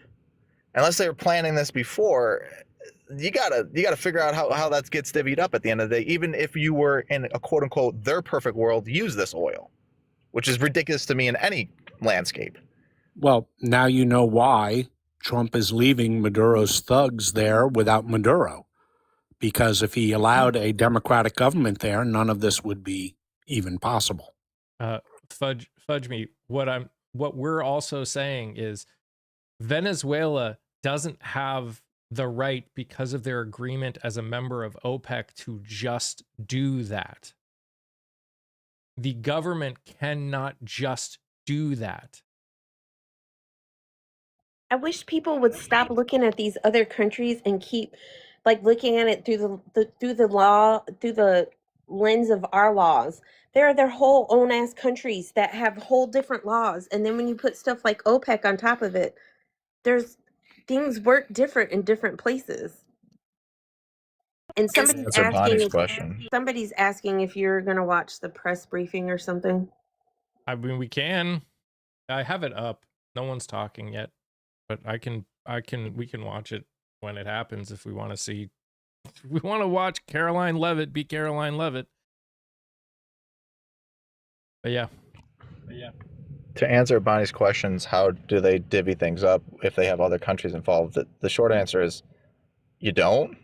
The long answer is you don't without consequence. It's more or less like I am borrowing my neighbor's, lawnmower, and then someone else comes over to my house and says, "Hey, I'm going to take this lawnmower and use it for my stuff." Well, it's not my lawnmower to give you. It's not my lawnmower to give you. It's owned by somebody else already. Like, I can't give it to you, except it's oil in Venezuela, and it's, already divvied up through OPEC and other, different kind of stuff that's well beyond me in the geopolitical portion of things. But it's not ours to take. It's not theirs to give. The only way we take it is if we do a whole lot of bad stuff, which, guess what? That's kind of why we're talking about the problem at hand. Not only that, do you know how long it would take to build up the Venezuelan oil infrastructure to create the type of movement that we're talking about? Do you know how many years, if not decades, to do that? You're talking $100 billion in investment. Do you know how long that would take? I mean, this is fantasy land. Venezuela is not some magic pool of money that we're all going to get to bathe in now because we're taking their oil. I don't think we're going to end up taking much of anything because there isn't much there. There was this think there was this gentleman. I was listening to a fascinating live by a gentleman named Smitty, and this gentleman came up. He has a PhD, and like his field of study is like South and the Latin American culture, history, and all that stuff. And I mean, he was given like this with this amazing accent, this whole breakdown in history and all this stuff. It was kind of like you, Scott, just as a give you a give you an accent. And I just learned so much. And they were talking about that, and someone was saying like 65 years with all the money, because then costs are going to keep going up. So they could say it's going to be this amount, and then that amount, every year or a few times a year. You figured that ballroom started at what, 200 million? Now it's what, probably going to be 700-800 million the next time we hear. That it could take like 65 years for there to be any kind of profit from that. Ooh, Chrissy, 15 teeth removed. Dang. But to hear him talking last night on his plane about Greenland, we're gonna protect Greenland for national security, and I'm just like, what the fuck is wrong? Did y'all hear him? Yeah, his I mean, just his think of dentures the aren't doing too well. just think of the insanity of that. A NATO country invading another NATO country. Just think of how crazy that is. I mean, that's literally off the wall, insane. He was sitting there talking about we have to have it for national security because all these other countries and all this stuff, and it's if we should have been had it, it should be ours. We're just gonna, and I'm just like, this is it. You're right, Scott. It is insane. I mean, my alarm bells in this situation, and this may be me overthinking it, but other than resources, right? Other than resources, let's say that they did want to take Greenland and they were successful and stuff like that, for whatever reason they want to claim it's for. I would worry for my Canadian friends at that point in time, because that is, if I were to do a strategic tactical move from a militaristic standpoint, I would have Greenland as a launching point, because then you could literally encompass Canada. And that's the same reason why Russia would want Ukraine, because then they can encompass Europe. Again, spheres of influence and power and things like that. That is the sole reason why you'd want to do that land grab, is because it would set you up for. Oh my. And this, again, I'm not trying to be alarmistic or catastrophic or anything like that. Just stating a similar fact. That's what you would do, is you would take that for that purpose. All right, we're gonna. Yeah, no issue currently, but I mean, we didn't have any issues with Venezuela until we all of a sudden had issues for Venezuela. It's whatever they feel like. It's the flavor of the war week. See that what news. Caroline But Levitt has first, to say. I'm really honored to be standing up here today with esteemed members of the president's cabinet and his health team to make an important You have to get rid of announcement us now, reflecting right? the So that we president's can hear? domestic So you can promise hear, yeah. to make Yeah, America okay. healthy You have to get again rid of us as we now, get right? I can hear it on YouTube. in less than a year in office, the president and his incredible MAHA team have made real progress on this front. Here are just a few of the significant MAHA achievements thus far. More than a dozen food manufacturers and trade associations have made commitments to remove artificial and petroleum-based food dyes from their products. The Trump administration took strong action to bar hospitals from performing dangerous, irreversible, life-altering transgender procedures on children. The Trump administration announced funding awards to states through the Rural Health Transformation Program, an unprecedented $50 billion investment established under President Trump's One Big Beautiful Bill. The Trump administration has also worked with 18 states across the country to ban junk food purchases using SNAP benefits starting this year. And thank you for leading that effort, Secretary Rollins. Additionally, President Trump took historic action to secure most favored nation drug pricing and secured deals with major pharmaceutical companies to massively lower the cost of prescription drugs. And those effects are being implemented as we speak. Americans are going to continue to see the result of these incredible deals the president cut. And I know President Trump and this team behind me worked incredibly hard to lower those drug costs for Americans. On Monday, the CDC adopted common sense updates to America's childhood vaccination schedule based solely on They the can't gold even get standard the of audio and science. video synced This up. action That's empowers hilarious. parents and physicians to make the best individualized decisions to protect our children, while also restoring much needed confidence in our public health system. And as a MAHA mom myself, I'm very grateful for that. So thank you, Secretary Kennedy. To build on this progress, the Trump administration is now updating federal nutrition standards and guidelines to ensure that Americans have the most accurate, data-driven information supported by science and hard facts, not special interests or partisan ideology. President Trump has tasked two of the great individuals behind me, USDA Secretary Rollins and HHS Secretary Kennedy, with collaborating on this vitally important project. And today they are here to officially unveil the 2025 to 2030 Dietary Guidelines for America. These new guidelines are informed by the best and most reliable research on health and nutrition, Not particularly likely. as it relates to the role of our diets and the prevalence of chronic disease in the country. They are also these guidelines are easy to read and understand, so every American, young and old, can access this information that literally has the power to change lives. But these are not just an updated guideline. These are the foundation to all federal food programs in our country.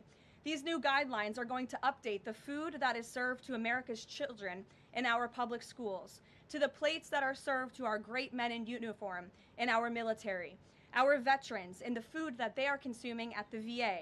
And these new guidelines are also going to impact nutritional programs for the needy in our country, such as WIC and Head Start. Unfortunately, for decades, federal dollars has promoted low-quality, highly processed foods that lead to scores of long-term health issues, which means Americans have gone broke because of these health issues. Faulty dietary guidelines of the past stacked the deck against healthy eating and food options for everyday American families, which has fueled the chronic disease epidemic and jacked up the healthcare costs of households across the country. This failed approach in our public health system ends today. When these guidelines are followed, Americans will be saving themselves thousands of dollars. If we want to cut healthcare costs in our country, we must become a healthier country. According to the CEA, poor diet is the root cause of obesity, which accounts for $400 billion in medical spending each year. A healthier America will lead to a more affordable America. No, The new it dietary won't. guidelines from the Trump administration Not the will way they're ensure talking federal about. dollars go to real food to improve public health and therefore save the American people their hard-earned cash over the course of their lives. So with that, I am going to hand it over to Secretary Kennedy. The great people behind me will give remarks, and then we'll get into Q&A for the officials that are here on this specific topic. They will leave because they're all very busy people, and then I will open it up to Q&A with the rest of you on the rest of the news in the world. So thank you, and we'll start with Secretary Kennedy. Thank you, Caroline. Thank you. Today marks a decisive change in federal nutrition policy made possible by President Trump's leadership Oh and the my work of MAHA moms I and can't stand public the health brown advocates nosing. who demanded reform. Today, in accordance with President Trump's directive, Rook and I will release the dietary guidelines for Americans 2025 to 2030, the most significant reset of federal nutrition policy in history. These guidelines replace corporate-driven assumptions with common sense goals and gold standard scientific integrity. These new guidelines will revolutionize our nation's food culture and make America healthy again. For decades, Americans have grown sicker while healthcare costs have soared. The reason is clear. The hard truth is that our government has been lying to us to protect corporate profit-taking, telling us that these food-like substances were beneficial to public health. federal policy promoted and subsidized highly processed foods and refined carbohydrates and turned a blind eye to the disastrous consequences. Today, the lies stop. The new guidelines recognize that whole, nutrient-dense food is the most effective path to better health and lower healthcare costs. Protein and healthy fats are essential and were wrongly discouraged in prior dietary guidelines. We are ending the war on saturated fats. Diets rich in vegetables and fruits reduce disease risk more effectively than many drugs. Whole grains outperform refined carbohydrates. Added sugars, especially sugar-sweetened beverages, drive metabolic disease, and today our government declares war on added sugar. Highly processed foods loaded with additives, added sugar, and excess salt damage health and should be avoided.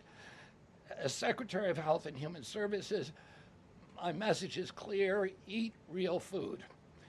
Nothing matters more for healthcare outcomes, economic productivity, military readiness. Just pull money out of your fiscal butt and eat real stability. food, guys. It's that Dietary easy. guidelines shape dozens of federal feeding programs, including Head Start. These standards affect 45 million school lunches every day. Meals for 1.3 million active duty service members, and food served to 9 million veterans in VA hospitals. Today begins the work of aligning those programs with affordable, whole, nutrient-dense food. Implementation requires coordination across the government. I'm working, and I thank also the American Hey. Academy of Pediatrics for partnering fixed it. on this effort. I also look forward to working with Dr. Jay Bhattacharya and Dr. Marty McCary to fund and prioritize rigorous nutrition research at the NIH and at the FDA. The stakes are measurable and severe. A Johns Hopkins analysis estimates that 48% of every federal taxpayer dollar now goes to healthcare. The CDC reports that 90% of healthcare spending treats chronic disease. That means that 40%, 40 cents of every dollar that taxpayers pay in this country is going to treat diseases that could be averted through good food. The United States has the highest obesity and type 2 diabetes rate in the developed world. We spend 3 times more per capita than the European Union on healthcare. Yet our That's life because it's expectancy is insurance 5 companies, years you lower, dimwad. largely due to diet-related chronic disease. Our childhood obesity rate is 5 times higher than countries like France. 1/3 of U.S. teens have prediabetes, over 35% are overweight or obese, and 20% of young adults have non-alcoholic fatty liver disease.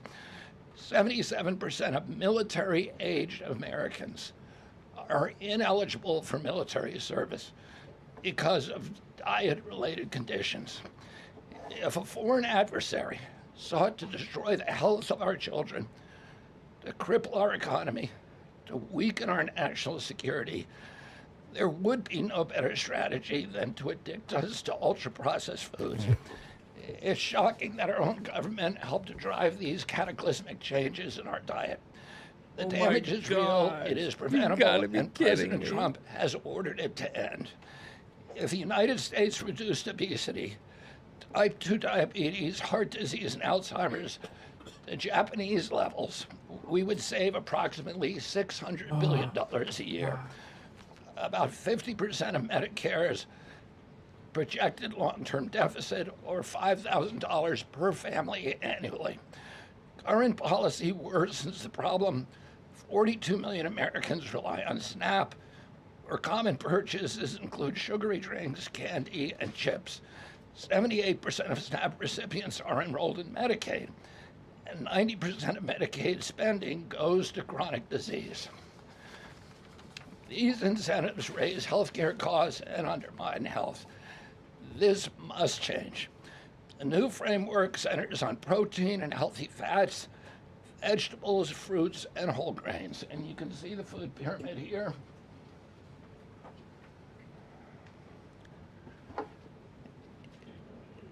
is upside down, a lot of you will say. But it was actually upside down before, and we just righted it. For the first time, the dietary guidelines directly address ultra-processed foods and set firm sugar limits in federal procurement, driving a significant reduction in added sugar in school meals. I want to thank President Trump for his leadership and the partners committed to ensuring that federal food dollars support real food and better health. Thank you. And I want to introduce my partner and friend, Brooke Rollins, who is an extraordinary collaborator on this. Thank you. Well, good morning, everyone. Happy New Year. What a honor to be here. I think this is Caroline's first press conference back, and what a great way to start the new year, 2026. I want to thank Secretary Kennedy. Your commitment to the well-being of Americans is such a blessing. This is the Secretary to of this nation. Agriculture. We have been working on these new dietary guidelines really since almost day one. Bobby and I were voted on the same day and sworn in on the same day. So I think the partnership from minute one has been real and extraordinary. As Secretary Kennedy mentioned, America is in the middle of the worst chronic health crisis in our nation's history. Over 40% of the roughly 73 million children in the United States have at least one chronic health condition, and nearly 90% of healthcare spending goes toward treating people with chronic disease. Secretary Kennedy mentioned that, but it is really important to keep underscoring that fact. This crisis is unacceptable. It prevents Americans from living healthy and happy lives. And for decades under both Republicans and Democrats, federal incentives have promoted low quality, highly processed foods and pharmaceutical interventions instead of prevention. As a result, nutrient-dense whole foods grown by America's farmers and ranchers have been increasingly displaced. The Trump administration is acutely aware of this danger, and today this announcement is making a major step in doing something about it. Thankfully, the solution is simple and should be non-controversial. Eat real food. This is the main message of the new Dietary Guidelines for Americans 2025 to 2030, which encourage households and schools to prioritize whole, nutrient-dense foods. That means more protein, more dairy, more healthy fats, more whole grains, more fruits and vegetables, whether they are fresh, frozen, canned, or dried. We are finally putting real food back at the center of the American diet. Real food that nourishes the body, restores health, fuels energy, and builds strength. This pivot also leans into the abundant, affordable, and healthy food supply already available from America's incredible farmers and ranchers. By making milk, raising cattle, and growing wholesome fruits, vegetables, and grains, they hold the key to solving our national health crisis. And President Trump is mobilizing government to ensure families across America have greater access to these healthy foods. In the past 12 months, inflation has slowed and wages have risen it's grown, for the first time idiot. in 5 years. Under President Trump's leadership, prices for everyday staples are declining. Going up. And more help is on the way. No, Recent it's data not. show that fruits, vegetables, dairy, and proteins, including eggs, pork, and ground beef, are becoming even more affordable every day for Did you say our ground American beef is people. becoming more American affordable? households enjoy the most What the affordable and fuck? abundant food in the world. And today's release only reinforces that reality. A healthy meal is within reach for all American families. These new dietary guidelines are a framework which is meant to be customized to meet the needs, the preferences, and the financial status of No, it's all not American true. families. For example, It's a not true meal at all. including such items as pork or eggs or whole $8 milk a or pound cheese, is not cheaper. tomatoes, other fresh and frozen fruits and vegetables, whole grain bread, corn tortilla can cost today right around $3 for that meal. $3. And soon USDA will finalize our stocking standards, which means that those businesses in America that take the SNAP benefit, what they are required to stock in order to take that benefit, by the way, that's almost 250,000 retailers across America, that very soon we will be finalizing that rule that will mandate all 250,000 retailers in America double the type of staple foods that they provide for America's SNAP households. This means healthier options will be in reach for all American families, regardless there of will be less circumstance, people on at SNAP. levels never seen before in our country. These dietary guidelines are foundational to so many USDA programs, and their introduction marks the first step in connecting America's schools and dinner plates to the best of American agriculture.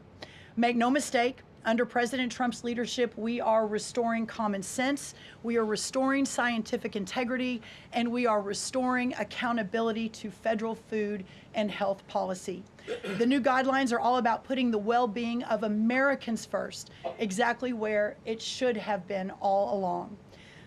This is the foundation that will make America healthy no again. government control not just of for things, those of right? us alive today, but for our children and our hate children's government children control. and those coming behind. Need to get the government I wanna out of end by people's saying God bless lives, American except families. when they want God it to. bless the American farmer and rancher, and God bless America. What an honor now to introduce another great partner in this incredible work, and that is Dr. Mehmet Oz. Thank you. Congratulations to Secretary Rollins, Secretary Kennedy, and I do want to express my appreciation for what the President has done overall to increase the affordability of health care. The biggest accomplishment, perhaps, for the health system, ability to drop down prices last year was the most favored nation drug pricing that Caroline mentioned. These are incredibly effective at reducing the costs, for example, of what the President calls the fat shot. The Ozempic, GLP-1s category of medications. Why would they need to reduce the price of the fat shot if everyone's going to be healthier? Is to not need the drugs in the first place. What you're hearing today with these dietary guideline adjustments are going to be massively effective, and not just dropping the need for us to buy these weight loss drugs, but buy the expensive drugs for autoimmune problems. We have evidence that food is medicine when it comes to conditions as varied as mental health issues, from Alzheimer's and depression to fundamental realities of how children learn in school. So the question then becomes, what is this actually going to do in dollars and cents? And I had the group at CMS run some numbers for us to try to give you concrete assessments of how much this will drop the spend that the federal taxpayer must make for Medicare and Medicaid. And I'm more optimistic today than ever that we can address the fast rising rate of healthcare expenses in America because of movements like this. No, right you now, won't. We're increasing health expenditures in America at roughly twice the rate of the GDP growth. We will correct that if we can get America to be healthier, because you can't be a wealthy nation without being a healthy nation. So 2 numbers for you to remember. The first Except is 30 people can't billion. afford healthy Why? food. 30% of healthcare costs are directly attributable to obesity. I'm not talking about indirect associated expenses, which are also present, but a very conservative number, 30%, are directly attributed to obesity. That's about $300 billion a year for just Medicare, If we were to affect obesity by 10%, which is an incredibly conservative and justifiable assumption that has been borne out in evidence-based dietary experiments and trials, just that alone is $30 billion of reduction of expenses for Medicare rather. That's also obviously correlated with Medicaid reduction in spending. In Medicaid, it's a different opportunity, because in Medicaid, we educate children. 53% of children in America are covered by Medicaid or CHIP, and we have programs to teach kids and their parents what to eat, and how to make these dietary guidelines that Secretary Rollins and Secretary Kennedy have crafted with their teams into practice. It will dramatically change the natural history of how children are able to participate in life. But let me give you one last number. If we're able to get the average American, who today retires on average at age 61, get them just to work 1 year longer, because they feel so vital, so strong, so bullish about their future, because they're feeding their bodies nutrients that are essential to their high functioning productivity, we will increase the overall GDP of our nation by trillions of dollars. Oh my god. So we will reduce healthcare expenses. At the same time, we jazz up Are the you U.S. economy freaking with trillions of serious? dollars created by the productivity of American workers. God bless you both for making the DGA feasible and making it perhaps the wisest investment we could make in our communities. Marty Makary is one of my closest friends, the powerful leader of the FDA who's been taking brave steps along the line and has additional insights. Thanks. Thank you, Dr. Oz. Today marks the beginning of the end of an era of medical dogma on nutrition. For decades, we've been fed a corrupt food pyramid that has had a myopic focus on demonizing natural, healthy, saturated fats, telling you not to eat eggs and steak, and ignoring a giant blind spot: refined carbohydrates, added sugars, ultra-processed food. This study in JAMA now shows that 60% to 70% of kids are getting their calories from ultra-processed foods. Yeah, because it's That's all an they can epidemic. afford. We now have a generation of kids addicted to refined carbohydrates, low in protein. They are literally nitrogen negative because we've used old flawed studies that use urine Nitrogen negative? to estimate body protein metabolism, and they missed the mark. The old guidelines had such a low protein recommendation that we are increasing that by 50 to 100%. Kids need protein. The old protein guidelines were to prevent starvation and withering away. These new protein guidelines are designed for American kids to thrive, and they're based on science, not on dogma. We have 40% of our kids now with a chronic disease. It is not their fault. This is something that is the result of bad advice from the government and a medical establishment that for decades peddled research from a flawed 1960s model. Today, we are setting the record straight. This is not a willpower problem of our nation's kids. This is something adults have done to kids, and we're going to fix it. And so, as Dr. Oz said, the best way to lower drug prices is for people to stop taking drugs they don't need. We are going to finally address Guys, the root causes the of our way broken healthcare you system. stop having Insulin problems resistance is and by general body just inflammation stopping having advanced problems. by the protein-poor, micronutrient-poor, ultra-processed, refined carbohydrate diet that kids are addicted to today. The way you fix And things so, is on by behalf just of the not Food doing and it. Drug Administration, we are proud to It's that be a part of easy. this. We are Just stop doing it. grateful to be contributing to this work. Thank you, Secretary Rollins. Thank you, Kyle Diamantis, the best deputy commissioner for food at the FDA the agency has ever had. This is a Oh historic my day in America. gosh, Thank you, the Caroline. brown nosing. so much. Thank you. I hope everyone's inspired to go eat a salad for lunch after this briefing. If anybody has questions on this topic, we will take a few and then we'll get into the topic. We'll start with our new media seat. If you have a question on this topic today, Jamie Franklin, she comes from the Conservator. Why don't you kick us off? Yeah, first of all, Caroline, congratulations on your pregnancy. We're so excited for you. MAHA moms across the country, including myself, are just so excited by what this administration is doing to make our kids healthy again. But, you know, we do have concerns when it comes to these blue states pushing back on a lot of progress that we're making as an administration. And particularly, we're really excited that you guys revised and streamlined this vaccine schedule. However, what we have seen is that these blue states, whether it be, you know, no tax on tips, no tax on overtime, or pushing back on immigration, they continue to stop your guys' progress. So what has been the response from these blue states? Because as MAHA moms enrolling our kids in school, this is a big issue, and we celebrate what you guys are doing, but we want to have it, you know, even in the blue states as well. I mean, my hope is that we only released these earlier, 2 days earlier. I'm sorry. What the heck is that? Duck is also high in protein. That's an interesting. Duck is a good thing to eat, everybody. We only released the new vaccine schedule 2 days ago. The vaccine schedule, there's nothing compulsory in it. Everybody, I've always promised, I'm not going to take people's vaccines away from them. People who want to get vaccines, But you everybody are. who wants them can get all of the vaccines that were on the old schedule. They will all be paid for by the Vaccines for Children program or for the insurance the same as before. We No, release guidelines that no, we it's think not. are optimal to public health. They're the same core vaccines that are required by the European community. And those nations all have much better health outcomes than we do. Because they have universal And they're health based care. on their best science and also on their conviction that when you put too many vaccines on the program, it actually reduces compliance. It reduces uptake. And so we want to maximize the uptake of vaccines by making sure that Americans know we are making recommendations that are science-based, that are common sense, that are grounded in science.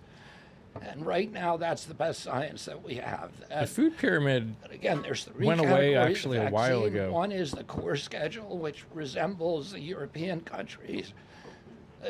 The second is for people who have vulnerabilities, for high risk, and that doesn't change at all. And then the third is shared decision making, which any vaccine that was on the old schedule, you can continue to get. So people will make their own choices, and that's what democracy is about. Truth is out. Stop lies. Grow up. I asked the boss, Dumb Caroline, statement. for permission to add a little bit to this because I think it's really important. And by the way, Jamie, what a superstar you are. It's so fun to see you in this seat. Jamie Vaccines are the Franklin. only reasons that the we blue as a state question is society a have really lived as important long as one, we and are. For those of us that are running agencies with these programs, I mean, I've talked to a lot of you already about how we have 22 blue states that won't give us their SNAP data so that we can figure out and ensure that those who really need these programs are actually getting these programs. Clearly, you all have been writing about Minnesota. California's next. We're looking at New York, some other states. The amount of fraud in all of these programs is absolutely stunning. And the challenge is, I mean, from Medicaid, et cetera, I know, Dr. Oz, you've talked a lot about that.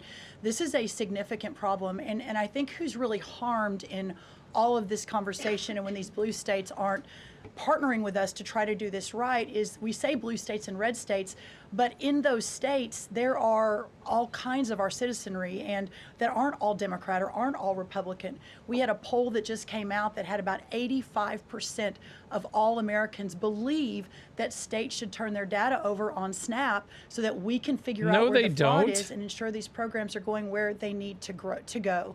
So my request of these blue states and these blue state governors is partner with us. Let us figure out how to do this better. Let us make sure There's no way that whether it's the 85% vaccine of schedule or Americans the believe SNAP that. program or the Medicaid program or the child care program, that we are doing everything we can to protect every tax dollar, but to also ensure those who need it the most vulnerable in our society, are getting the programs they need versus those who A, are not even supposed to be here, or B, are cheating the system. Jeff. Thanks, Caroline. One of the changes that was made had to do with alcohol.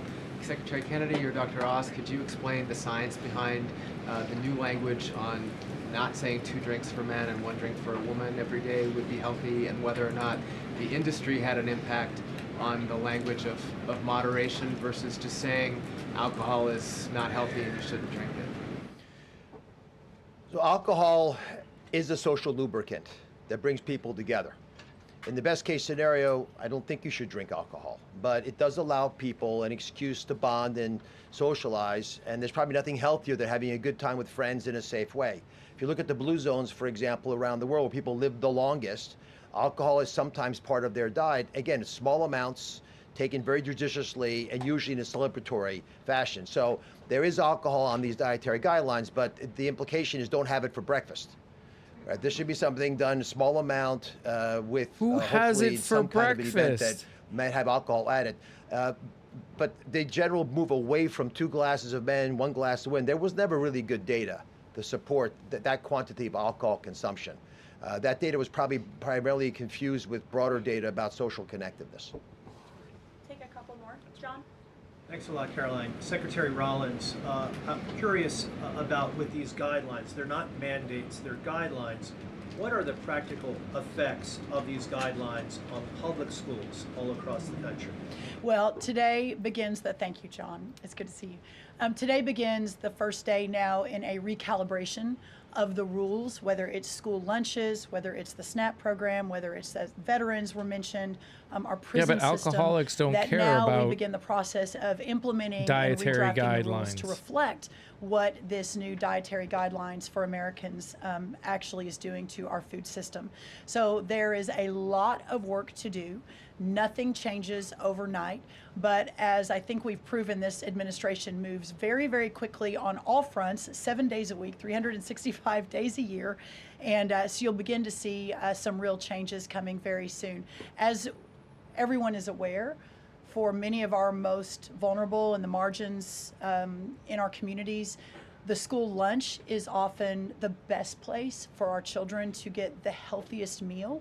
Hopefully with stocking standards and reworking SNAP and the SNAP waivers we've done, that begins to change too. But right now, that is going to be the single most important, from my perspective, move forward, is the school lunches and making sure that we're getting the right amount, the best amount, and most nutrient-dense foods into the schools. Thank you. You also mentioned Secretary Rollins' cost when you had your remarks a little bit earlier.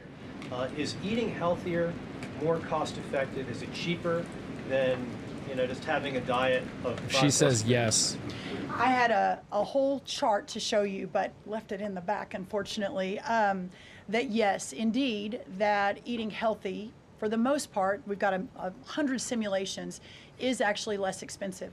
The challenge comes is the access to those healthy foods, especially in parts of America where they have food deserts. That is a they don't lie. have a H-E-B or a Kroger or a Central Market. These are all Texan grocery stores, but whatever similar across the country.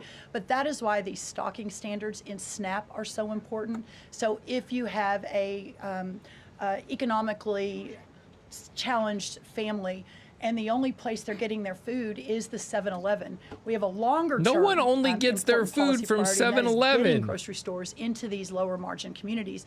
But for now, requiring those retailers, those 250,000 retailers across America, to double their stocking of healthier foods, that will allow us to immediately get these better foods into all communities, but especially the most vulnerable. Thank you, John. Let me just add something to that. Brooke and I are working on a program. Affordability is the priority for the president. And we know we have to. The president said affordability is a hoax. For healthy foods for every American. And we believe we can do that. We think affordable food is within reach of every American family. We are working on a education and information program that will allow American families all over the country to come onto our website and find the healthiest foods at the lowest cost for themselves. I'd also just add this. The idea that a cheap meal made of processed food is cheap is an illusion, because you're paying for it on the back end. You're paying for it with diabetes, with obesity, with illness. And Argentina beef mostly goes to internalize that restaurants, cost not of to meal, stores. It would be a tiny fraction of the long-term cost of eating bad food. So we'll take one more in the white blazer. Caroline. Secretary of Kennedy, you mentioned healthy fats, but also ending the war on saturated fats. Can you clarify how much saturated fats Americans should be consuming? I'm going to let Marty take that, since he wrote a book about it. Look, the old dogma in the 1960s when Eisenhower had his heart attack and Ancel Keys said it was the saturated fat. That's never been substantiated. And so that flawed research has become dogma over the years, and eventually the conversation was sidelined. In this new guidance, we are telling young people, kids, schools, you don't need to tiptoe around fat and dairy. You don't need to push low-fat milk to kids. And we are maintaining the 10% of calories as saturated fat in the guidance. The real issue is protein. The fact that 60 to 70% of the calories of kids today in America is ultra-processed food. These are the issues that have become giant blind spots where we're now putting attention. And we hope that there are conversations in every school board in America, in every church and synagogue and house of worship, every home in America will now have conversations. We've got to talk about school lunch programs, not just putting 6-year-olds on Ozempic. Food can be curative. We've got to talk about the microbiome. They always and had fiber some and truth healthy to it. whole grains and the good soil that food comes from, and the healthy, clean waters and good farming techniques. So that's the focus of this guidance. Thank you. Great. some of you may be wondering why Dr. Carson is here. He is our National Nutrition Advisor working alongside Secretary Kennedy, and he's played a big role in this effort. So I want to thank you so much, Dr. Carson, for being here today. And thank all of you for being here today. I know you're all very busy people, and these people have a lot of questions on things other than diet, I'm sure. So I'm going to get to work, and thank you guys so much for coming. Thanks, everybody. Thank you. Thank you. Okay, thanks. All righty. Great. Does anyone have any questions? Rachel, why don't you start? Thank you, Caroline. The president has been adamant that he is now in charge of Venezuela, but Delcy Rodriguez said the government of Venezuela runs her country, no one else, saying, quote, there's no external agent governing Venezuela. So which one is it?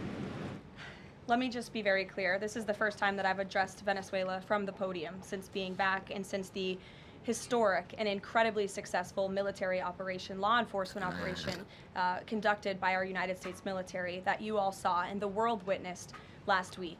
The skill, the might of the United States military and our country under the leadership of this president is on full display to the rest of the world.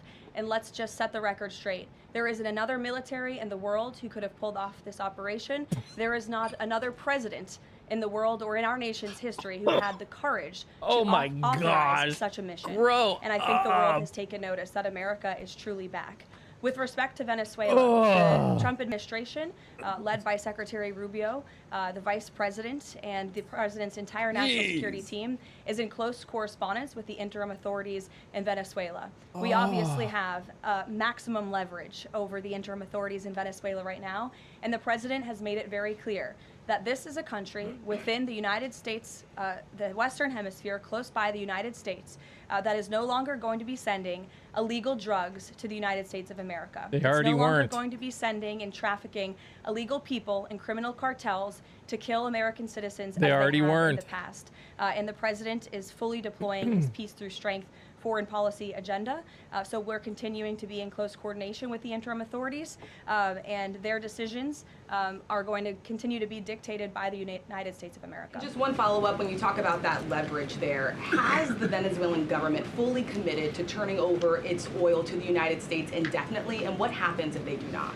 Well, as you saw, the president announced last night, this was a deal. This was a deal made by the president and his team with the Venezuelan interim authorities. This will benefit both the American people and the Venezuelan people. And Secretary Wright and the Department of Energy are working with the interim authorities and also with the private oil industry to execute on this historic energy deal. That's not only good for the United States, but it's also going to revive the prosperity, the safety, the security of both the United States and Venezuela as well. Ed. Following up on the oil part of this, 30 to 50 million barrels of oil, how exactly is that going to work? You're getting it out of Venezuela into the United States? Yes. And then what? That's exactly right. So as you know, Ed, as the president announced last night, this was the sanctioned oil that was basically just sitting in barrels, sitting on ships because of the effective quarantine of the United States of America. And the interim authorities have agreed to release that oil to the United States, so it will be arriving here at home very soon. The United States government has already begun marketing Venezuelan crude oil in the global marketplace for the benefit of the United States, engaged the world's leading commodity marketers, key banks to execute and provide financial support for these crude oil and crude product sales. All proceeds from the sale of Venezuelan crude oil and products will first settle in U.S.-controlled accounts at globally recognized banks to guarantee the legitimacy and integrity of the ultimate distribution of proceeds, and those funds will be dispersed for the benefit of the American people and the Venezuelan people at the discretion of the United States government. Yeah, at the discretion of the United States government. Engagement and agreement And from the there's oil a- industry and the banking industry. That's Do you right. have that yet? There's a lot of private sector engagement that's happening right now. As you know, Secretary Wright, our energy secretary who's heading up this big project, is in Florida today meeting with some of these oil executives. And as we confirmed earlier, they will also be at the White House later this week. So they are absolutely eager to invest. They're eager about these opportunities. They are not eager and to invest. Secretary Wright is a very well knowledgeable guy when it comes to oil and energy. And he's They the are perfect man for the 100% job. not Another eager. quarter of the world, Sure. real quick on Go ahead. Iran. Go ahead. So just to follow up on the oil, 30 to 50 million barrels is an initial tranche, if you will, and then what happens after that? What I won't get ahead of the plans that the president and his team are currently speaking with the interim authorities about, but rest assured, there is a long-term plan here. Secretary Rubio and the There entire is team not a are working long-term diligently on plan. it, and this is just sort of the first action that you all are seeing. Ed. Thanks, Caroline. So in order to get these oil companies to invest billions in Venezuela, how will the U.S. reassure that their workers will be safe in Venezuela? Could there be troops involved?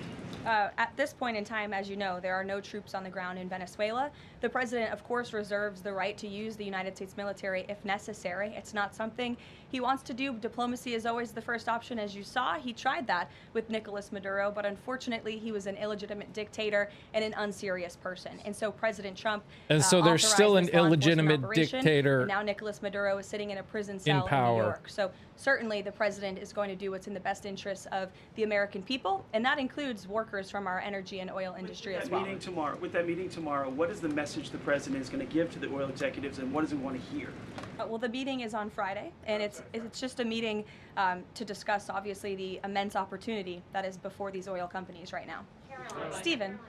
Caroline, and congratulations again. Thank you. The New Yorker had a story yesterday on the vice president, and it questioned his, quote, notable absence on Venezuela. And the sub-headline asked, was the vice president's exclusion from the operation in Venezuela an expression of his anti-interventionist ideology or political calculation? Would you be able to discuss the vice president's role in Venezuela policy? I did see that report in the New Yorker, and quite frankly, I laughed out loud because it's very clear it's a fake report that's trying to sow distrust and division amongst the president and his team. Let me just be very clear. The vice president has been involved in all policy. He is the right-hand man of the president on all policy matters, including Venezuela policy. He was, of course, read in and deeply involved in this operation from the very beginning. And he was present on the night of the operation via secure communication at a different location as to not damage the operational secrecy of this mission. That was so incredibly important to ensure that this mission could be carried out successfully without endangering our troops. Sure. The U.S. seized a tanker recently. Russia specifically asked the United States not to seize that tanker. Does this action risk a larger conflict with Russia? I believe you're referring to the Bella 1 tanker that was seized this morning. The Department of Justice and the Department of Homeland Security, in coordination with the Department of War, did announce that seizure this morning for violations of U.S. sanctions. I've spoken about the enforcement of our sanctions policy at the podium prior to the new year, and this administration is going to fully enforce the sanction policy of the United States. The vessel this morning was seized in the North Atlantic pursuant to a warrant issued by a U.S. federal court after being tracked, and this was a Venezuelan shadow fleet vessel that has transported sanctioned oil, and the United States of America, under this president, is not going to tolerate that. I would also just add the vessel had a judicial seizure order, and the crew, so that means the crew is now subject to prosecution for any applicable violation of federal law, and they will be brought to the United States for such prosecution if necessary. Kelly. Caroline, Happy New Year to you. Thank you. You I'd too. like to talk to you about a couple of things real quickly. The first question about the Venezuelan people. As you know, there's some 8 million Venezuelans here, some of them celebrating in the streets. There are Venezuelans on the ground who are concerned about their safety. What does the Trump administration, what is it doing to actually help people in Venezuela understand that they will be secure throughout this transition? They won't I think the fact that this president actually followed through on the long-held promise of the United States of America, the bipartisan promise to take down the illegitimate Maduro regime, should give assurance to He the didn't Venezuelan take down people the and regime. also The Venezuelan regime is Americans still who fled there. This communist regime for a better life here at home. That this is a president who is serious about taking down He illegitimate didn't regimes. take it And down. who is also serious about securing the security of the United States of America, including the Venezuelan American people. And I would just add that this is something that not just Republicans and President Trump have talked about for a very long time, but it is also something that Democrats have advocated for. In 2020, Chuck Schumer said that that at the time, President Trump had not brought an end to the Maduro regime. The Maduro regime is more powerful today and more entrenched today than it was when the president Yeah, began. and it's still now in you power. Hear Chuck Schumer out there saying this is reckless. the American people and the Venezuelan people should be in fear. But this is something that Chuck Schumer has long advocated for. He Senator didn't Chris do Van Hollen, anything. Same thing, had said that the United States is going to use its leverage and influence to push for negotiations to transition to the truly elected leader. This was under President Biden. He We didn't know even Maduro swap and his their cronies regime don't with wanna go ours. The quietly into same, night. everybody The US else needs is to work exactly to the same ratchet up there. the pressure. Now, Senator Holland says it's an illegal act of war to get rid of Nicolas Maduro. So the hypocrisy is really astounding here, and thank you for giving me an opportunity to point it out, Kayla. Sorry, go ahead. Yes. So there are reports that the administration is demanding that Venezuela cut ties with China, Russia, Iran, and Cuba. Can you confirm? I'm sorry? Reports that the administration has essentially demanded that Venezuela cut ties with China, Russia, Iran, and Cuba. Can you confirm that? Well, those alleged demands were made in a classified briefing by Secretary Rubio, and I know that there's a lot of leaks coming out of these classified briefings, so I'm not going to confirm or deny or get into what the Secretary has said in classified settings to members of Congress. But I think that the administration has made it quite clear to the interim authorities in Venezuela that this is the Western Hemisphere, and American dominance is going to continue under this president. If I could just ask, there have also been reports that the U.S. could potentially buy Greenland as one potential option on the table. What would such an offer look like? Is there anything monetarily? Greenland and Denmark have already said That's no. That's currently being actively discussed by the president and his national security team. And I would point out that the acquisition of Greenland by the United States is not a new idea. This is something that presidents dating back to the 1800s have said is advantageous for America's national security. The president has been very open and clear with all of you and with the world that he views it in the best interest of the United States to deter Russian and Chinese aggression in the Arctic region. And so that's why his team is currently talking about what a potential purchase would look like. Jackie. Caroline, just following up on Greenland, why not rule out taking it by military force? I know that past presidents and past leaders have often ruled things out. They've often been very open about ruling things in and basically broadcasting their foreign policy strategy to the rest of the world, not just to our allies, but most egregiously to our adversaries. That's not something this president does. All options are always on the table. What adversaries do we have in Greenland? What's in the best interest of the United States. But I will just say that the president's first option always has been diplomacy. Again, look at Venezuela. He tried ardently to strike a good deal with Nicolas Maduro, and he told him, I will use We're the talking United States about military. You will Greenland, not like it, Maduro. if you don't take such a deal. And look at what happened. With respect to Iran, the president said the same thing, right? He tried to have serious interest in a deal with the Iranian regime with respect to their nuclear capabilities.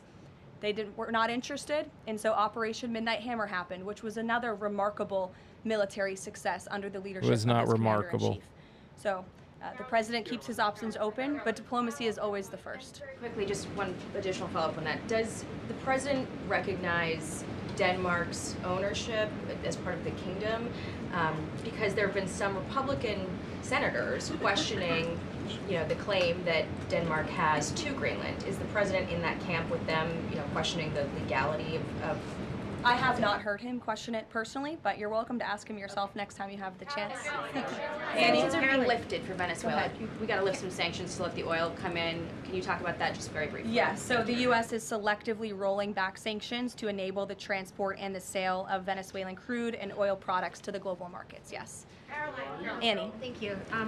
There are some reports from Venezuela that the country's leaders are cracking down on the population, specifically suppressing public expression of support for Maduro's ouster. Is that kind of behavior consistent with what the president wants to see, how the president wants to see the leaders take on the population? It would not be consistent, and I'll let the president's national security team speak further on that. I know they are well aware and tracking. Kelly. Two questions. One, on the seas vessels, the Bella, the Sophia, can you tell us where they're headed, what happens to any existing cargo, and you reference personnel but potentially facing prosecution? That's one thing I'd like to follow on. And then on the Bella. Yes, okay. And on Annie's question, if I could also ask, does the administration believe that the interim regime should release all political dissidents and prisoners and return detained Americans? That's not a question that I've personally spoken about to the president with, so I will let him answer that question. I don't want to make new policy at this podium today with respect to Venezuela. With respect to the two ships that you mentioned, I spoke with you about the Bella One. There was another vessel this morning, the Sophia, that in coordination with the Department of War, the Department of Homeland Security apprehended it.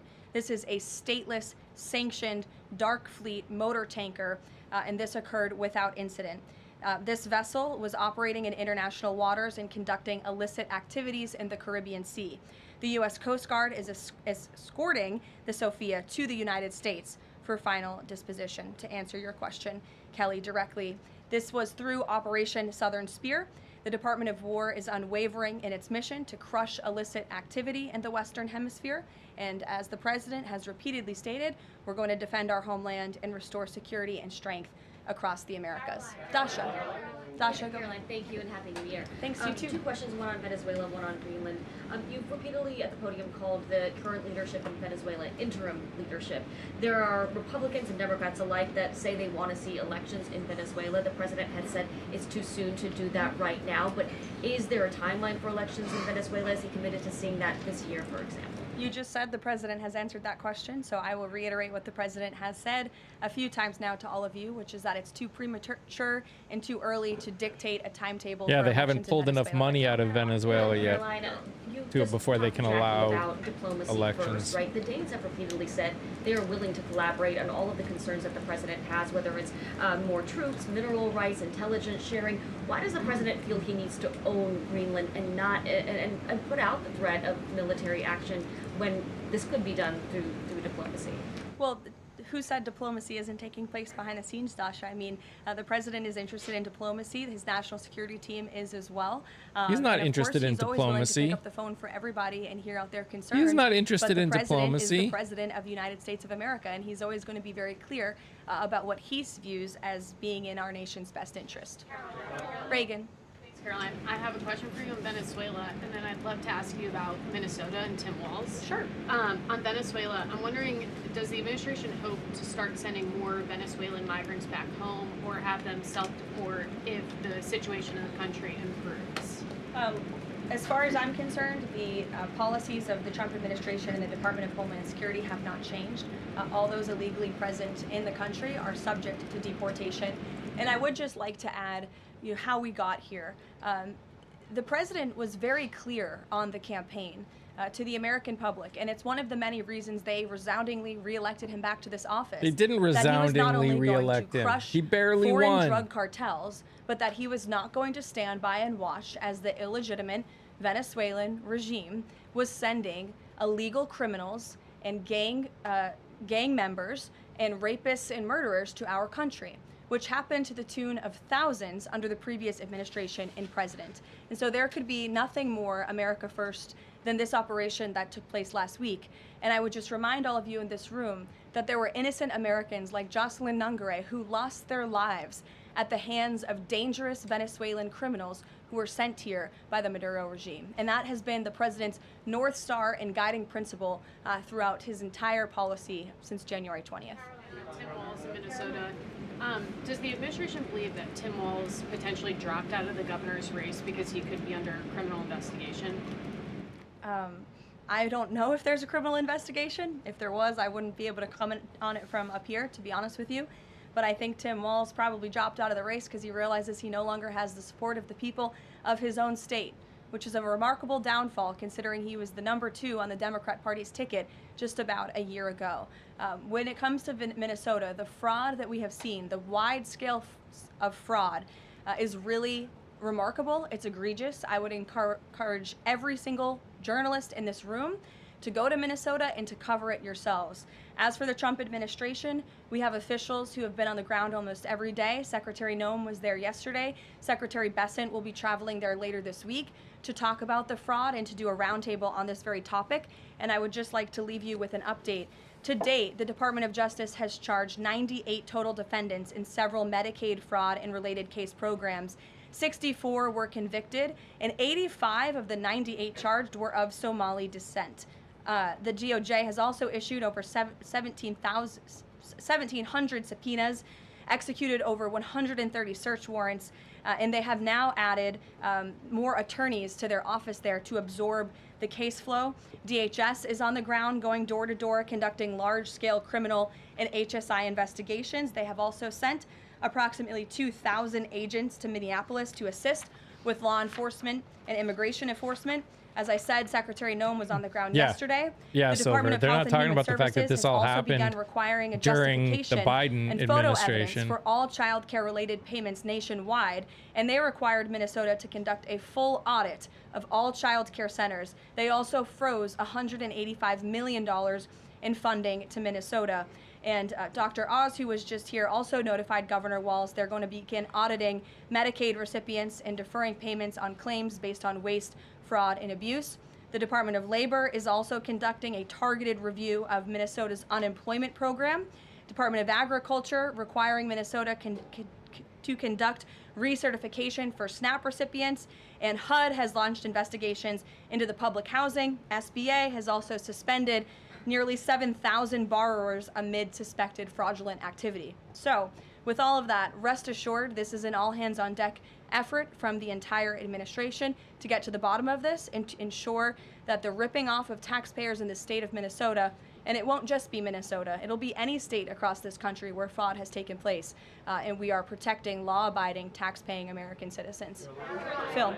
Thank you, Caroline. Just to follow up on Greenland, there are treaties already on the books that give the United States access to the island. No, I'm shaking my head because what she's talking about is actually mostly old stuff that was already dealt with before this administration even came about. And now they're pretending like they're doing something. All they're doing is hurting American citizens, user blah, blah, blah, blah, blah. By taking control of Greenland that the U.S. doesn't already have access to right now. Yeah, Rick Scott. More control over the Arctic region and ensuring that China and Russia and our adversaries cannot continue their aggression in this very important and strategic region. And there would be many other benefits as well that, again, the president and his national security team are currently talking about. Jeff, I'll give you another one. Welcome. A broad sort of stand-up question on foreign policy. Are you concerned about increasing tensions with Russia because of the tanker seizures? And how does the U.S. action in Venezuela impact the ongoing relationship with China and the president's relationship with President Xi?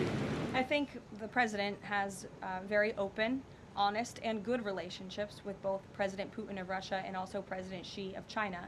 He has spoken with them numerous times, as you know, since coming to office about a year ago, and I believe Wasn't those personal DeSantis accused of relationships are medical going to fraud? continue. Probably. But as for the president and the United States, he's going to enforce our policy that's best for the United States of America. And with respect to these ship seizures, that means enforcing the embargo against all dark fleet vessels that are illegally transporting oil, and only legitimate commerce, to answer your question much earlier, Rachel, determined by the United States is going to be permitted. And that's the Determined policy of by this the administration, United and States. he's not afraid to implement it. One more stand back. Just one more stand back. I just want to last one. I remember asking the president at the very beginning of his term if he was committed to Article 5 and NATO, and he said yes.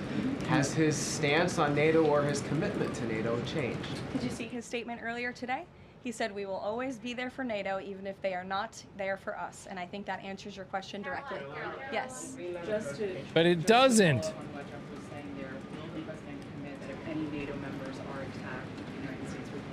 Again, the president addressed this directly himself this morning after seeing the coverage from all of you in this room on television, and he made it very clear we're always going to be there for NATO, even if they have not done right by the United States of America. And they have not, they have finally increased their defense spending at the request of this president, but it was only because of this president that they did that.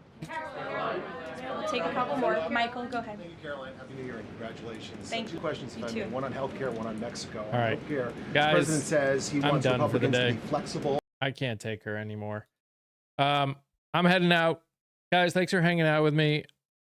I'm going to go take some Advil or something. Yeah. Guys, I'll be back tomorrow. If you haven't watched the video that I released yesterday, please go watch it. We're trying to push people that are running for office So the best way to help is to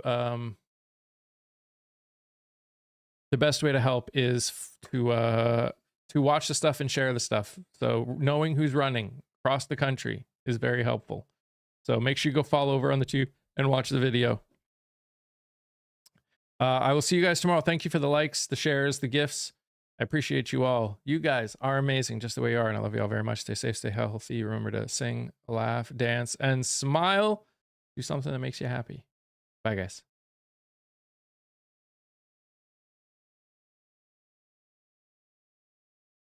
Goodbye, YouTube.